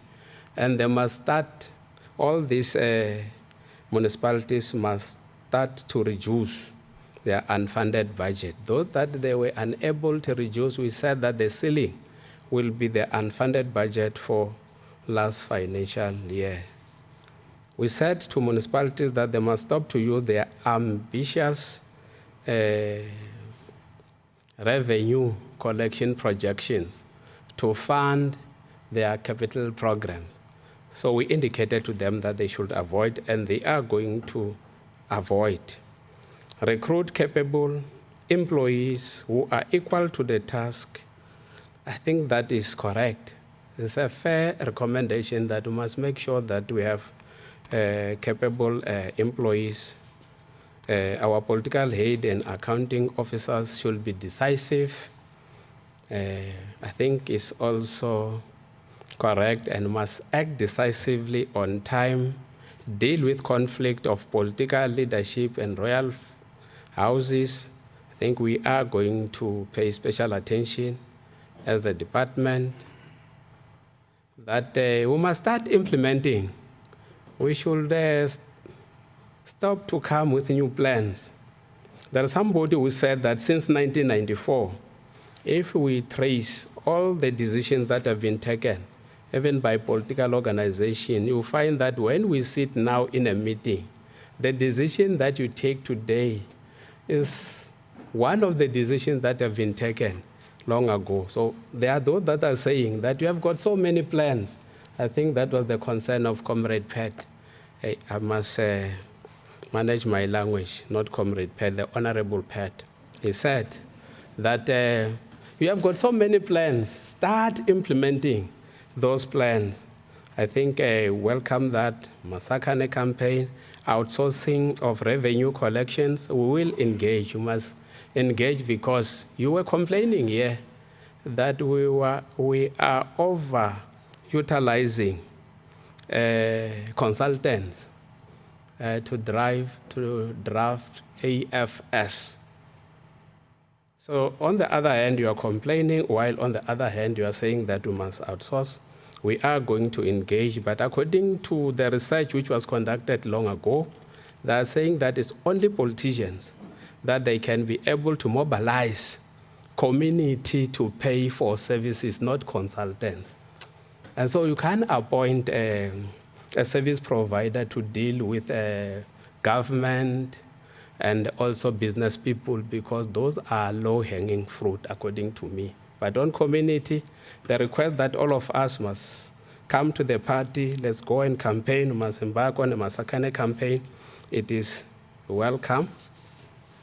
Must conduct lifestyle audit, welcome.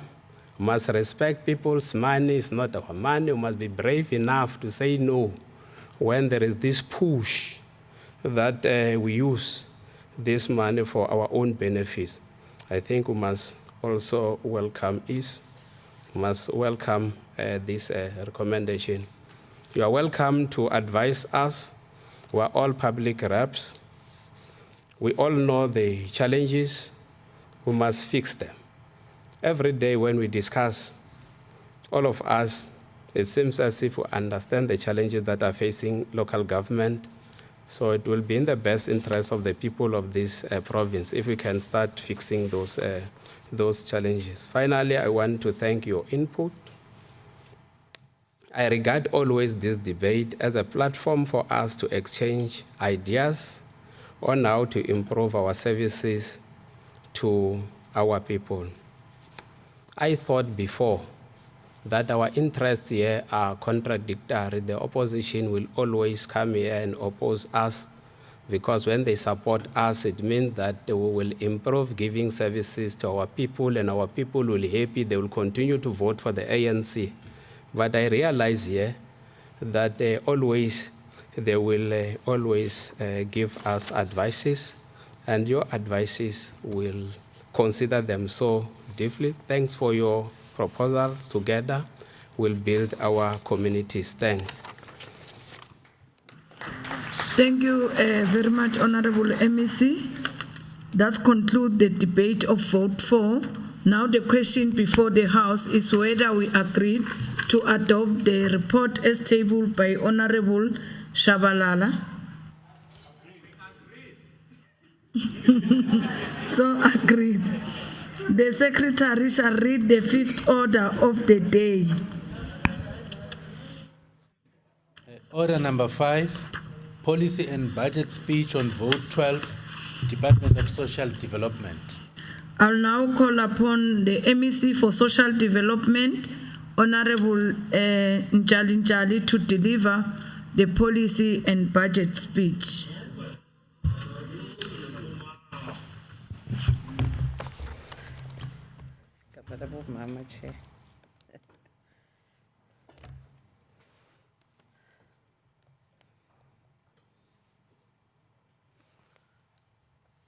Thank you very much, Honorable Deputy Speaker,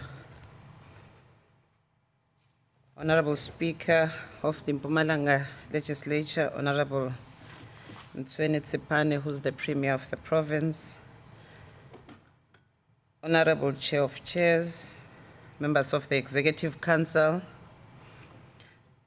the Chief Whip of the Majority and the Deputy Chief Whip, honorable members of the Provincial Legislature, members of the Mayoral Committee responsible for social development in our municipalities,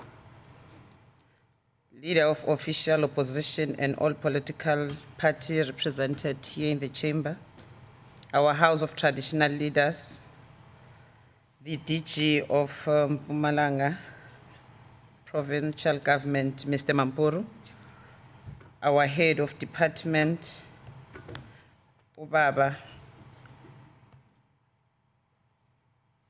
Mtsweni. Also, let's greet our people of Mpumalanga Provincial Government and also the community of the people of the Rising Sun, members of the media.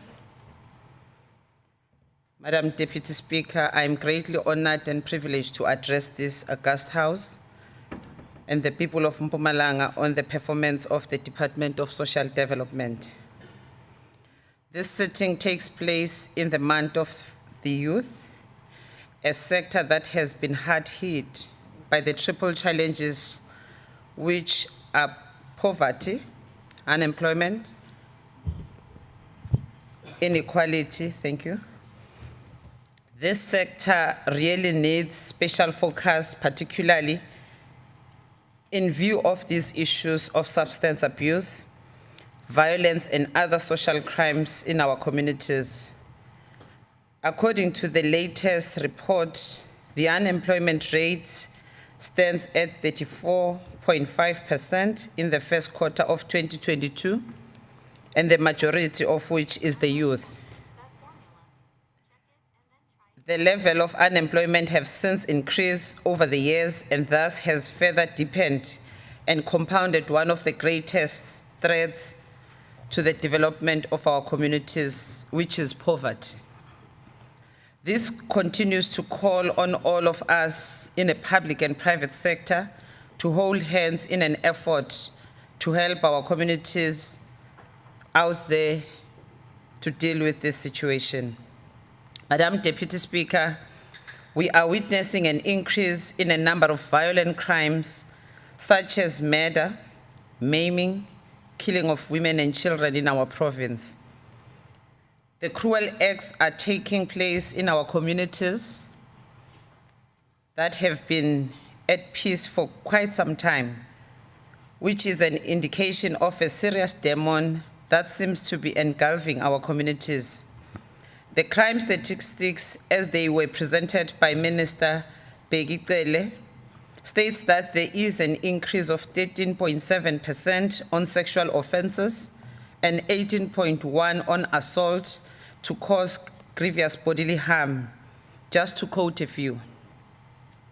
In our province, we had a 20-year-old Nompilo Makakula who was gang raped in December 2021 in Emelo by 4 boys, which stabbed and left her for dead until she managed to crawl to the nearest house where she was helped and taken to hospital and later died.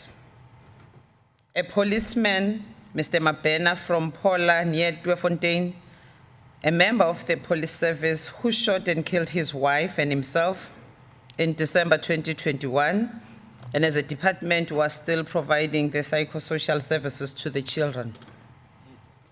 In June 2021, 2 Malwetsini siblings were found dead and their bodies mutilated in Empumeleni village in Gwamhlanga.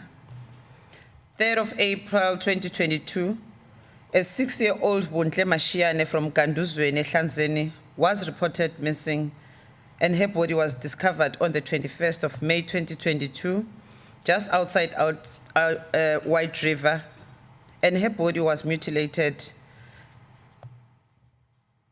29 April 2022, a 28-year-old Hilary Gadi was reportedly missing and was subsequently found dead and alleged to have been raped and dumped in the bushes. Also, we know of the siblings of the Mazibuko here in Ehlanzeni who were shot dead by a jealous boyfriend. It is also reported that on the 23rd of May, a woman was allegedly forced into a vehicle at gunpoint in Skumansdal, Nkomazi, and was later freed by her abductors. An 87-year-old woman known as our icon, Mama Esther Mahlangu, was punched in the face before she was tied up with a cable, strangled until she was unconscious during a house robbery.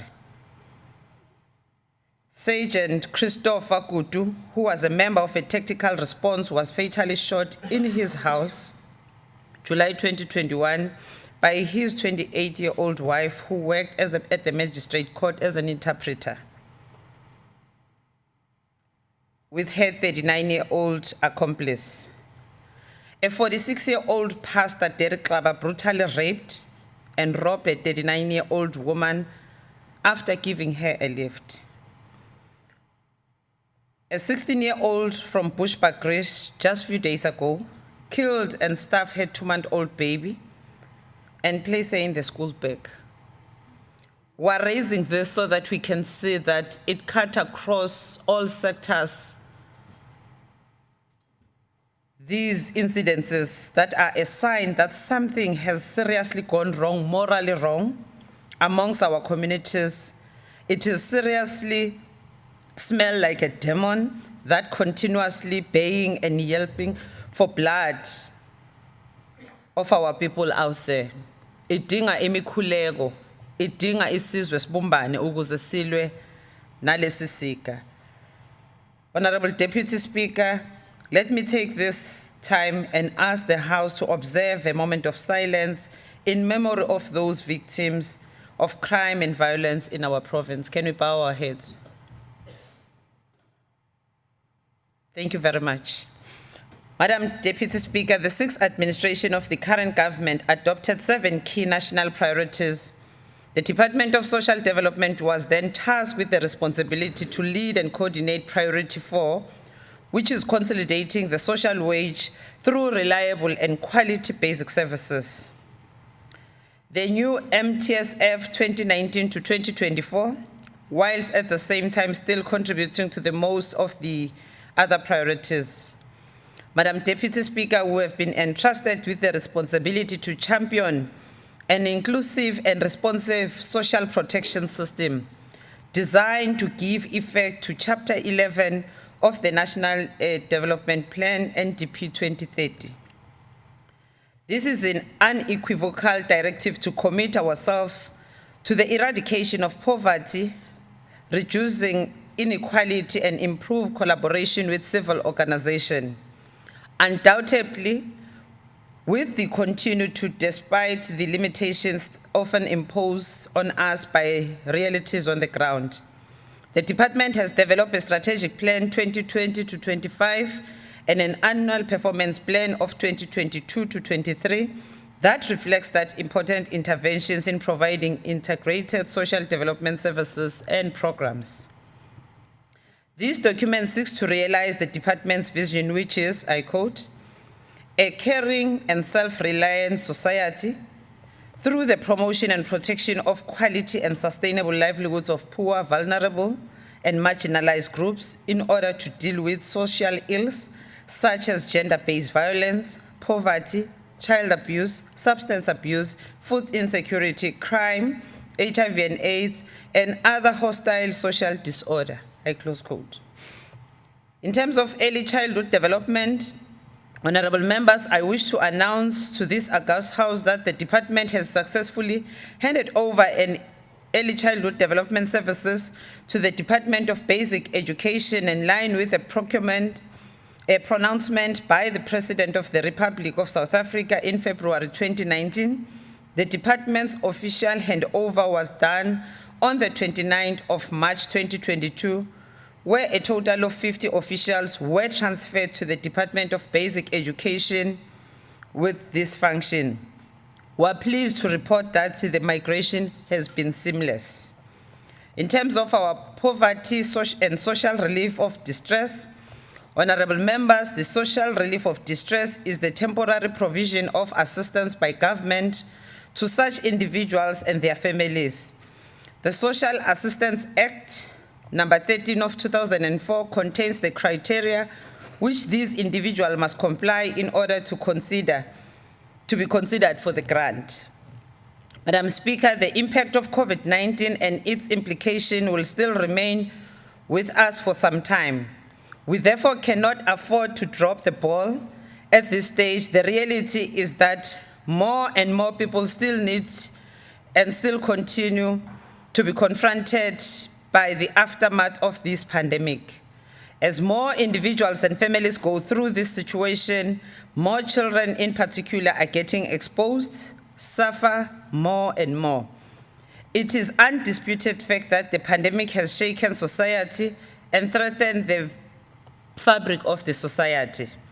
In the last financial year, a total of 25,505 have benefited from the Social Relief Distress Program. These interventions have gone a long way in supporting individuals and households whose situation have worsened. We acknowledge, however, that this may not be enough and the impact of COVID-19 and other societal challenges. We shall continue with these interventions in order to make better the lives of our people. In terms of Dignity Sanitary Towels Program, Madam Deputy Speaker, the Department of Social Development continues and shall continue in the future to ensure that our girl children remain in school, that their dignity is protected and their rights of education is realized. We must indicate that the Department of Social Development has been The supply of dignitary sanitary towels to the school has not been without hurdles. We are working towards these challenges. In the last financial year, a total of 57,946 beneficiaries were supported with sanitary dignity packs, and we want to be upfront here and indicate that we had a situation where some of these service providers has supplied schools with dignity packs that allegedly were not according to the SAPS approved standards, which has seriously hampered the provisioning of this important service. Fortunately, our monitoring mechanism was able to pick this up, and we are working on improving on this situation. We want to make this call to our people out there that this department shall not compromise on quality of services that we are providing to our communities. This financial year, the department is planning to provide dignity sanitary towels to a total of 95,522 beneficiaries, we shall leave no stone unturned in ensuring that the dignity of our girl children is restored, and those that render this service who happen to compromise the quality are blacklisted and can no longer do business with our government again. In terms of your SASSA social grants, Madam Deputy Speaker, let me take this opportunity to announce that a total of about 1.5 billion persons have received 1.5 million has received grants through the Social Security Services Agency, which includes 23,207 grant in aid. It's over 1.1 million. Our grant support, 23,313. Our foster care grant, 772,540. And our disability grant at 266,090 for old age grant. A total of over 1 million applications were received for the payment of special SRD grant, which totals to 766,414,000 were approved, and a total of 331,155 were declined for various reasons. And that is why you would keep on hearing people to say, I haven't received my money, because their reasons, it varies. When we were at the portfolio committee, we also clarified that some of the people who are no longer working, they don't deregister themselves out of the system. Hence, it has various reasons for declining. These figures, Madam Speaker, can only tell us of challenges that we face as our people out there. It should instruct the whole government of the situation out there that the degree of poverty and an amount of intervention is still required. We are, of course, mindful of the fact that the social development is indeed, as government, we are operating on a shoestring budget that has to ensure that we do as much as with a rent that we have. May I take this opportunity to thank all the SASSA employees and their management for the work that they have done, and also urge them to continue working hard as they do to provide these services as they are mandated. In terms of the National Development Agency, we have recorded the following success stories in the financial year, and indeed, it's worth celebrating. The completion of the construction of the 3 ECD centers in Bushbuckridge and Komazi that are compliant to educational needs. These are in Mkuhlu, in Bushbuckridge, Mawewe, Komazi, and the cost of 700,000. Grant funding projects, majority which are located in Ehlanzeni district to a tune of 1.1 million are as follows. Sugumani Sende in game area, over 300,000. Shilavego, I think it's Shilavego Daycare Center, which is 336,000 for additional ECD classroom in Akonwogo. Intandeko Primary Cooperative for Young Farmers in Amsterdam, 260,000. Mtunzini Daycare Center, 50,000 for tools of the crèche, for the children at the crèche. Gunene Multilingual for 50,000. Construction of toilets for the children in Komazi Mbuzini area. Hati Endlela Primary School in Marite Bushbuck Grace, just over 160,000 for inputs in terms of your JoJo tanks and piping for farm producing. May I also take this opportunity to commend the work that has been done by the agency and also indicate that the agency had its own fair share of challenges, which includes fiscal reduction of funding from the civil society organization and closure of the district offices due to the pandemic.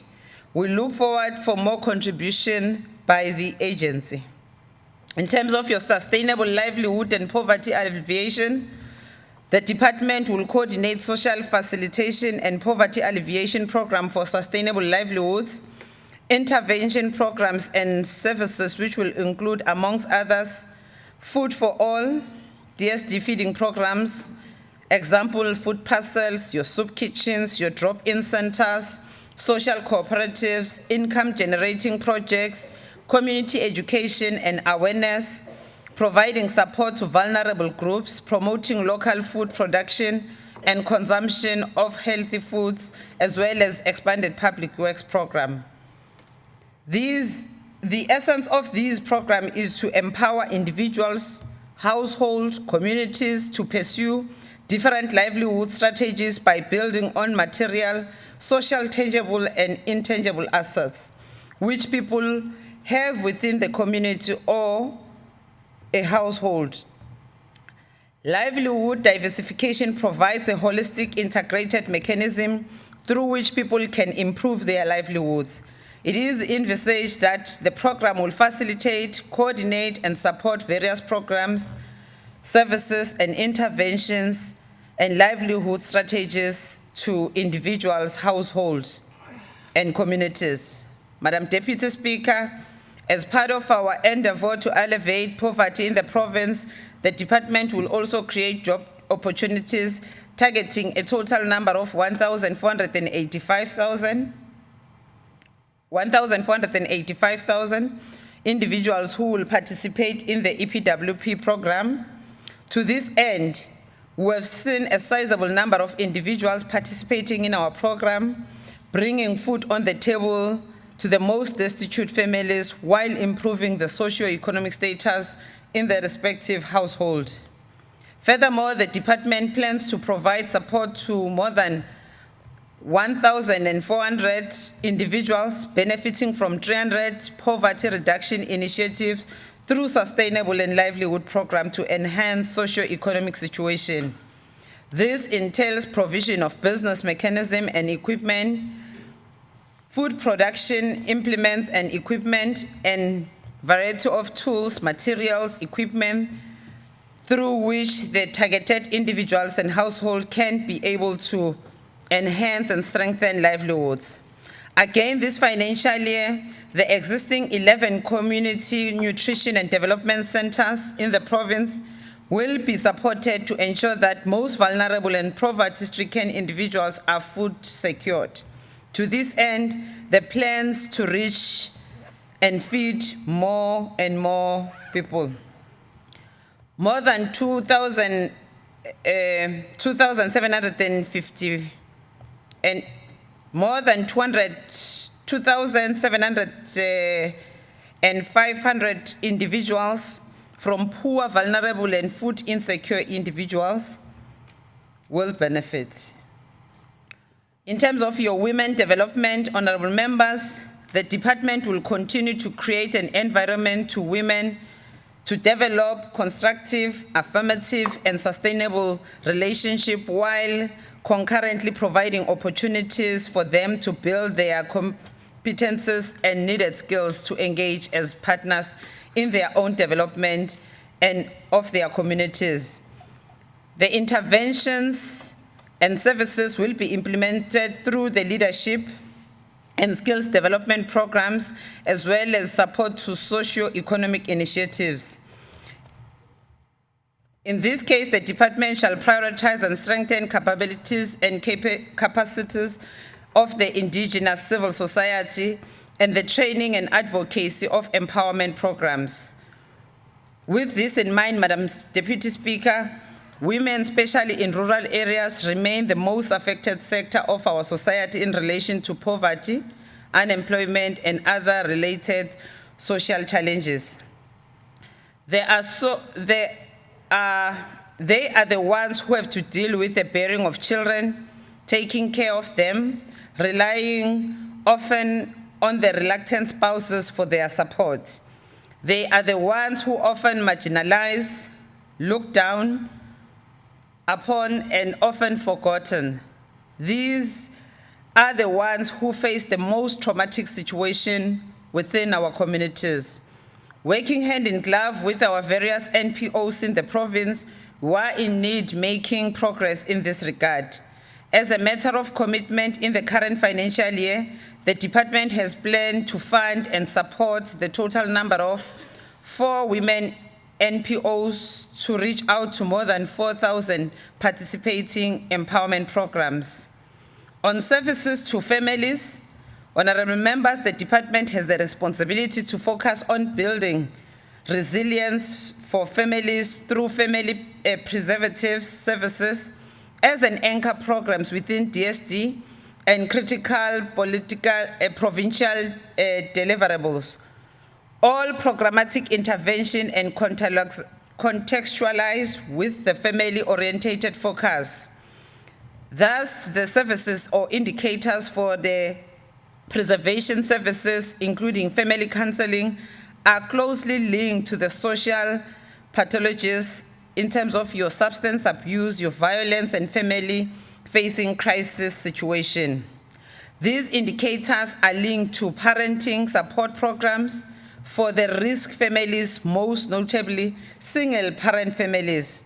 A core focus on young parents and associated risk for children born to mothers under 18 years. The vulnerability of young mothers and single parents calls for innovative approaches and programs to equip them with knowledge, skills, opinions, options to assist them in making informed choices and decisions. Madam Speaker, Bombela, Bushbuckridge, Nkomazi are reported to have the highest birth rate to teenage mothers. Appropriate targeted programs of support, preventative programs will be implemented. However, we want to assure you that the scope will not be limited to only these areas, because part of our statistics when we're celebrating or embarking on our protective programs for children, we have seen that pregnancy, it's topping in terms of those stats. Madam Deputy Speaker, in the last financial year, we celebrated International Day of Families under the theme, Families and New Technology. This theme is critical given that the fact technology is having a bigger impact in our families. We will be able to reach out to a number of family members through virtual sessions which we highlighted the benefits of technology that brings families together. Honorable Deputy Speaker, marriages continues to face a serious threat in our society. Research has shown that 4 in 10 marriages end in divorce. Irrespective of the population group, the highest proportion of divorces were found among couples who had been married for 5 to 9 years. We also held celebrated a National Marriage Week under the theme, Taking Off Your Mask, because we hold the view that in most marriages there is often no openness and freedoms. Siya pretenda lapha emshadweni, sinobuso basemshadweni.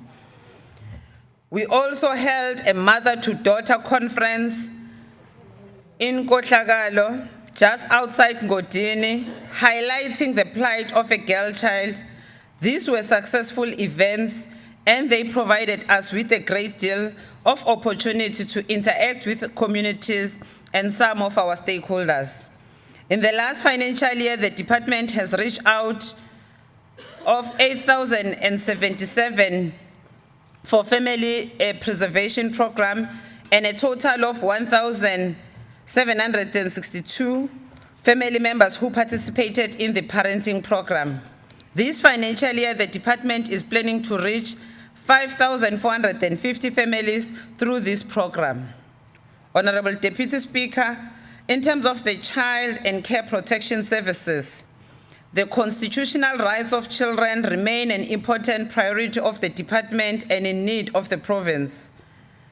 The Children's Act compels us to develop evidence-based programs and services to afford all children these inalienable rights and to ensure that quality services are provided to children in need of this care and protection, and implements the Provincial Child Protection Register system.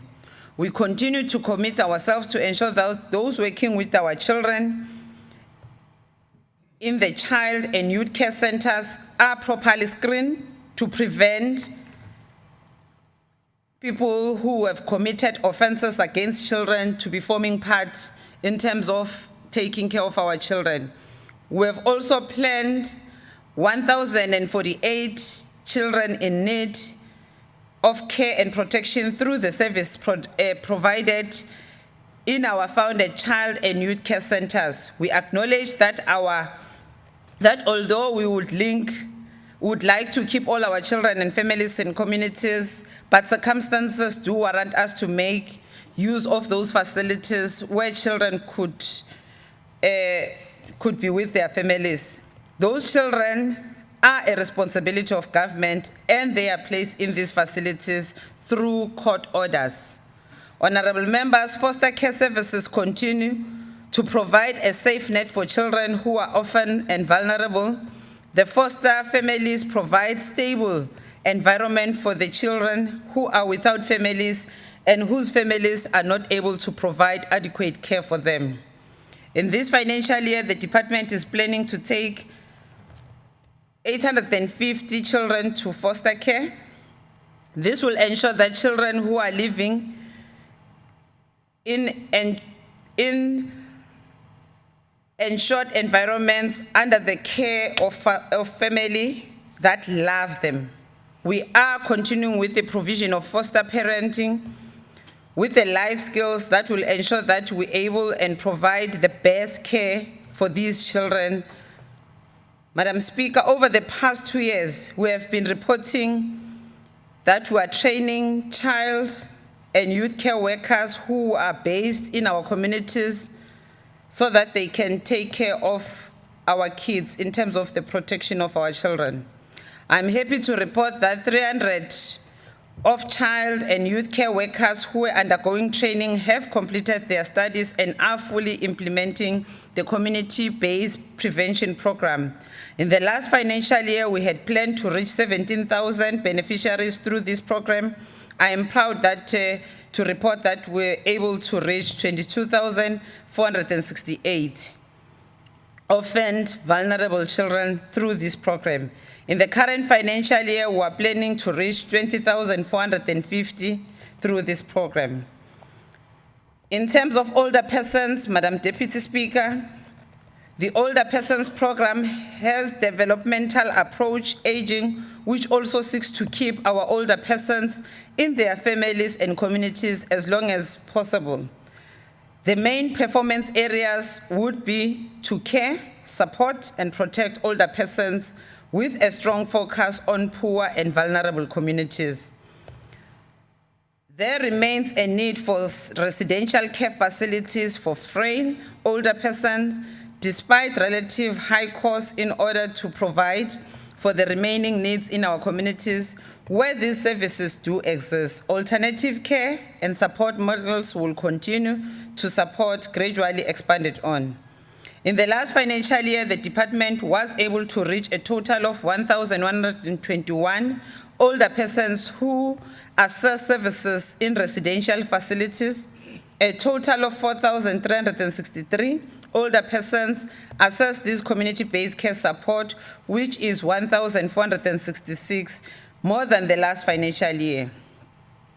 Services to persons with disability, Madam Deputy Speaker, the department will also continue with its key priority, collaborating with the Department of Health and facilitate interventions and programs targeting children with disability from infancy.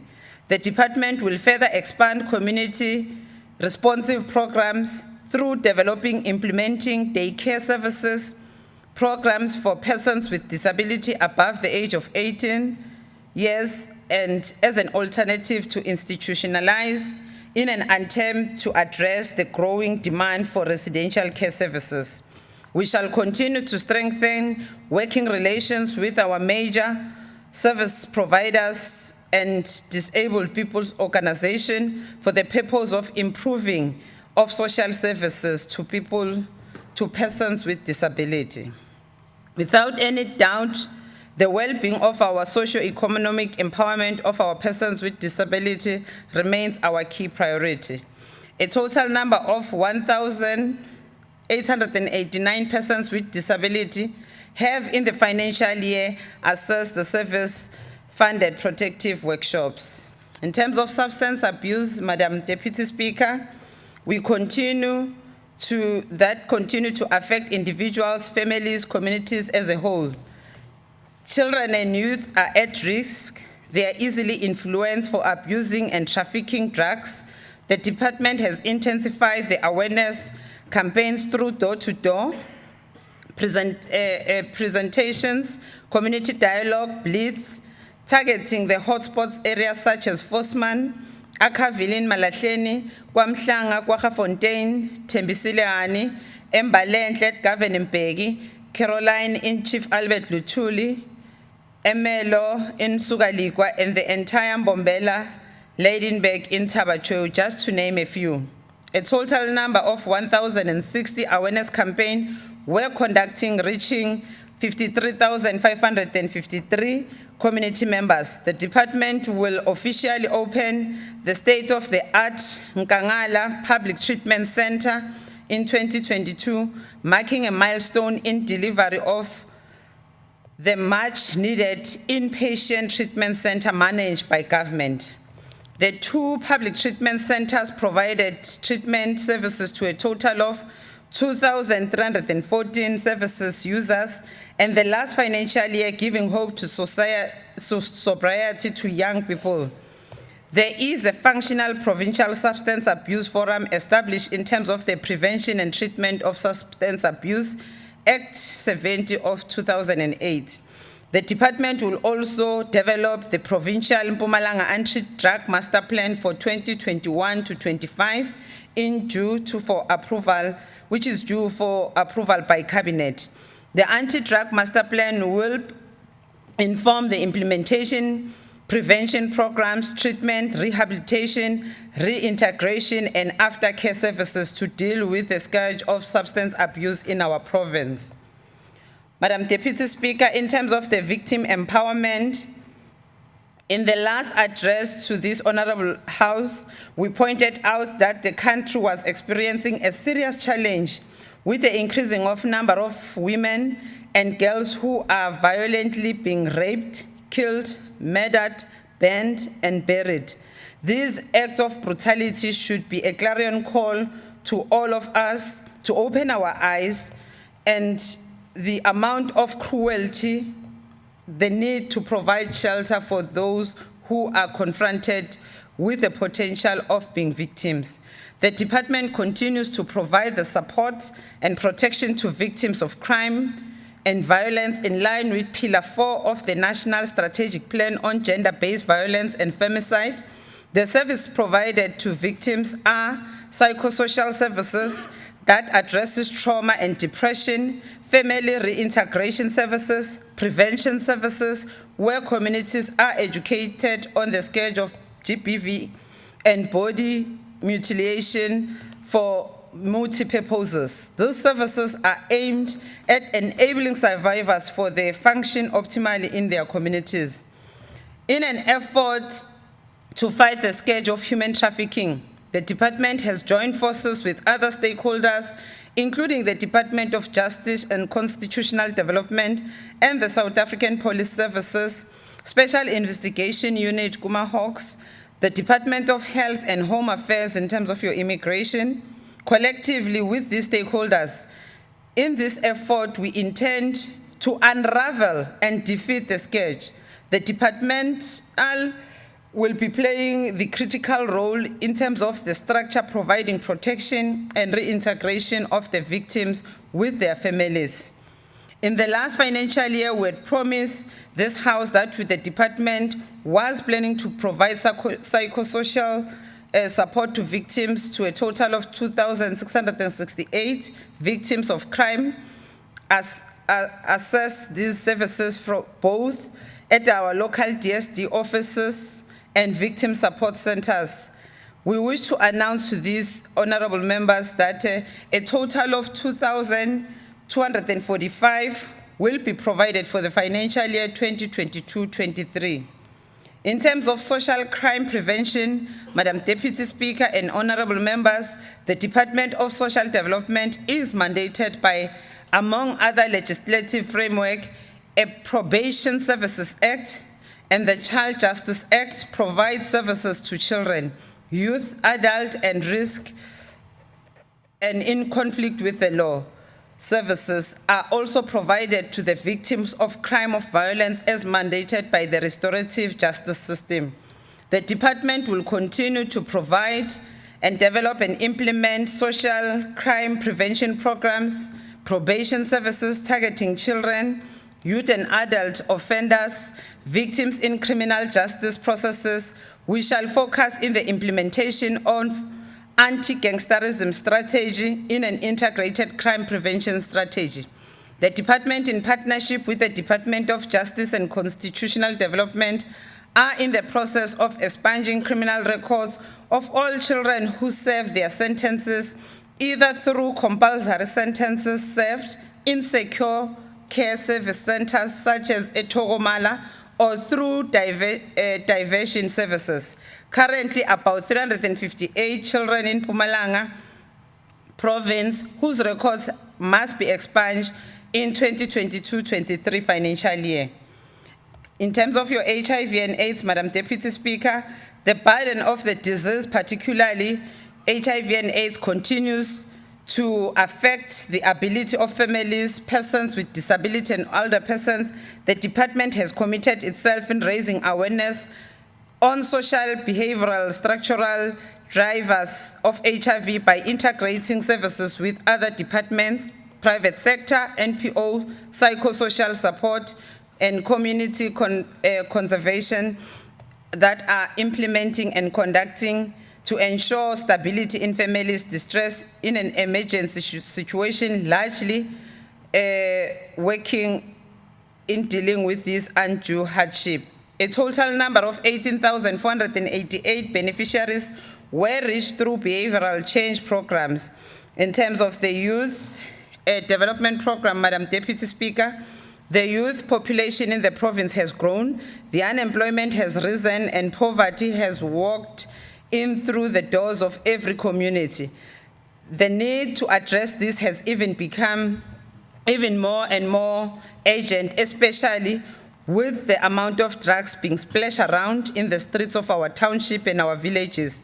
Indeed, the future leaders of our country and our province are under siege, and we cannot continue to fold our arms as if it's business as usual. Madam Deputy Speaker, the department has planned to establish a DSD Youth Development Center in Gadanji around Pinar area. The structure is almost complete. Plans to operationalize the center are in place and it to be completed by the end of financial year. The Department of Social Development has forged partnership in 5 years to date. SASOL has provided mobile units to enhance physical infrastructure of the white disease equipment and furnitures in these centers in Gertsibane, and we're now focusing in Emalahleni and in Nkomazi municipality. The partnership with SASOL with these centers will spread to the municipalities within Kangala, Ehlanzeni district in the following financial year. As I conclude, Madam Deputy Speaker, it is my request that this House approve the 2022-23 budget for social development, vote 12, which is 1,840,989,000 rands. The budget is allocated among 5 programs. Program 1, administration, which is 422,492,000 rand. Program 2, social welfare services, 289,291,000.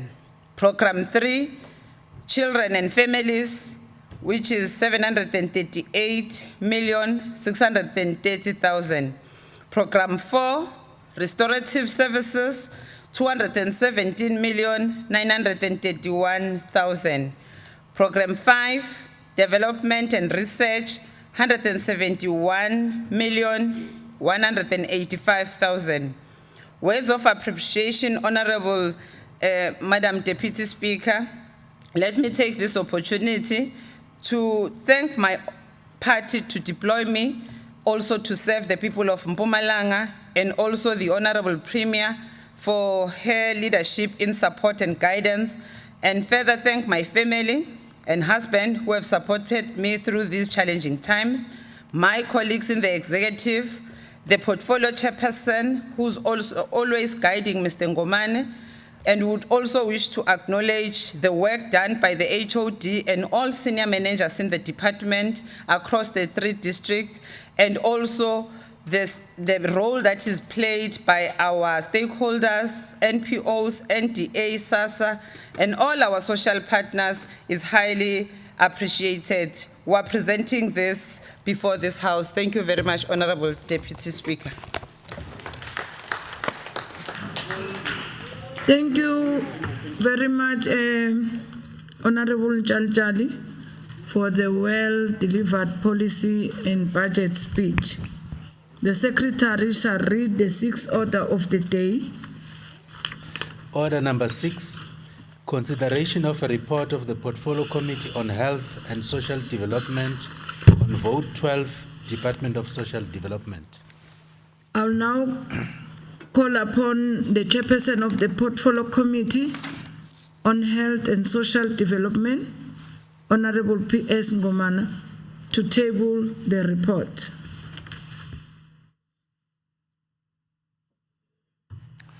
Thank you, Deputy Speaker. I rise to ask this House to adopt the report as tabled. Thank you. I'm informed that there's no debate on this report. Now the question before the House is whether we agree to adopt the report as tabled by Honorable Ngomane. It's so agreed. The Secretary shall read the 7th order of the day. Order number 7, consideration of reports of the Portfolio Committee on Agriculture, Rural Development, Land and Environmental Affairs.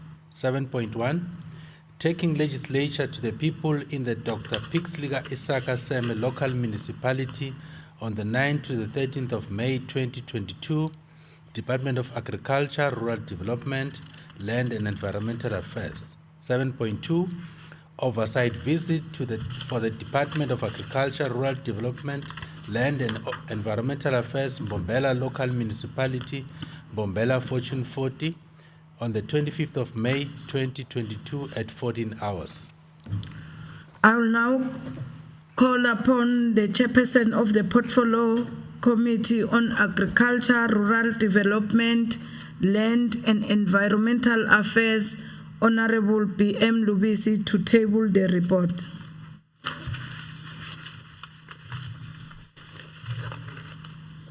Thank you, Madam Deputy Speaker.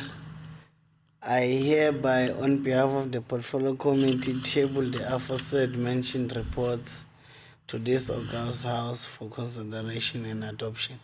Thank you.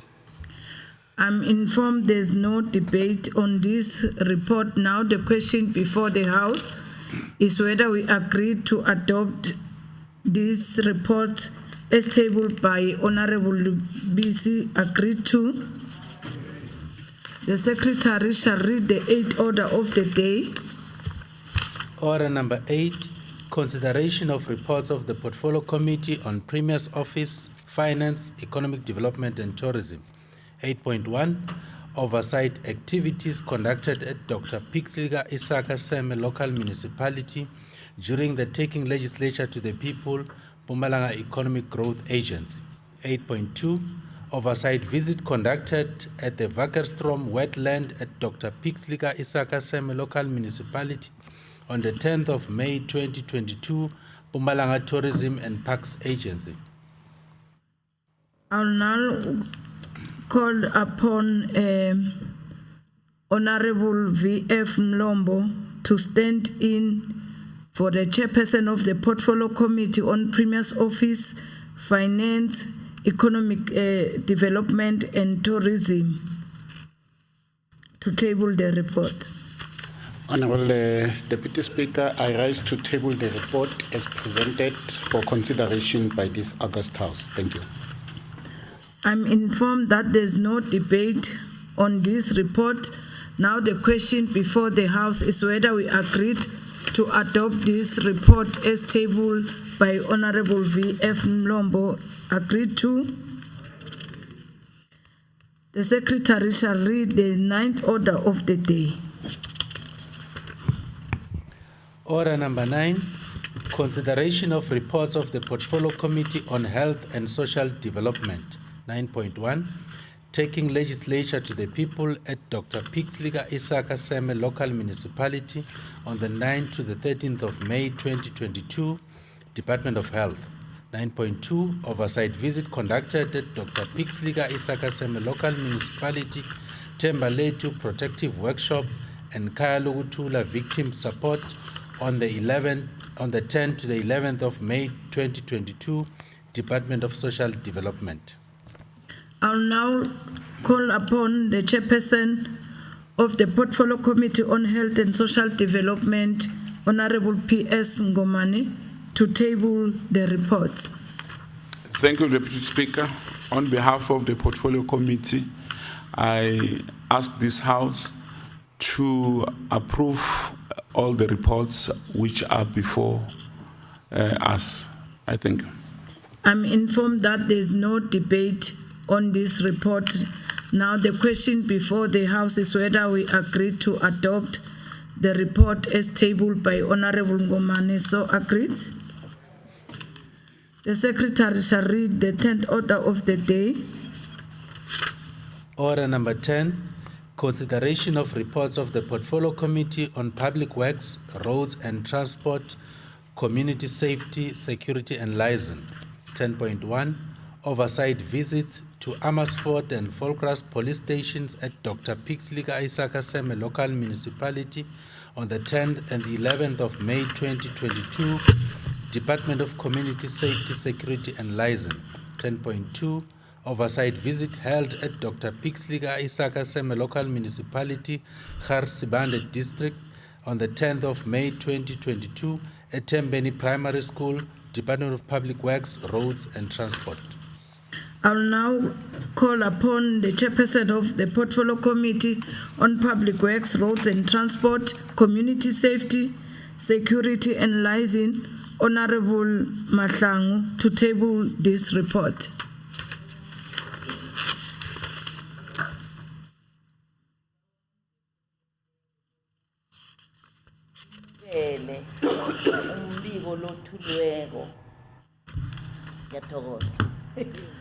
I'm informed that there's no debate on this report now.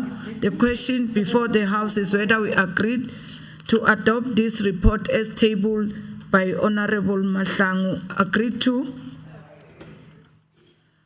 The Secretary shall read the 11th order of the day. Order number 11, consideration of a report of the Portfolio Committee on Education, Culture, Sports and Recreation on the oversight visit conducted during the Taking Legislature to the People held at Ukamba Pottery and Nalituba Women's Project at Dr. Pixliga Isaka Seme Local Municipality on the 9th to the 13th of May 2022, Department of Culture, Sports and Recreation. I will now call upon the chairperson of the Portfolio Committee on Education, Culture, Sports and Recreation, Honorable GP Mashiko, to table the report. Honorable Deputy Speaker, I rise on behalf of the Portfolio Committee to request the August House to approve the reports before us. I'm informed that there's no debate on this report. Now the question before the House is whether we agree to adopt the report as tabled by Honorable Mashiko. Agreed to. That concludes the business of the day. You are all requested to remain standing in your places until the procession has left the chamber. The House is adjourned until the Tuesday, 14 June 2022 at 9 in this very same chamber. All rise.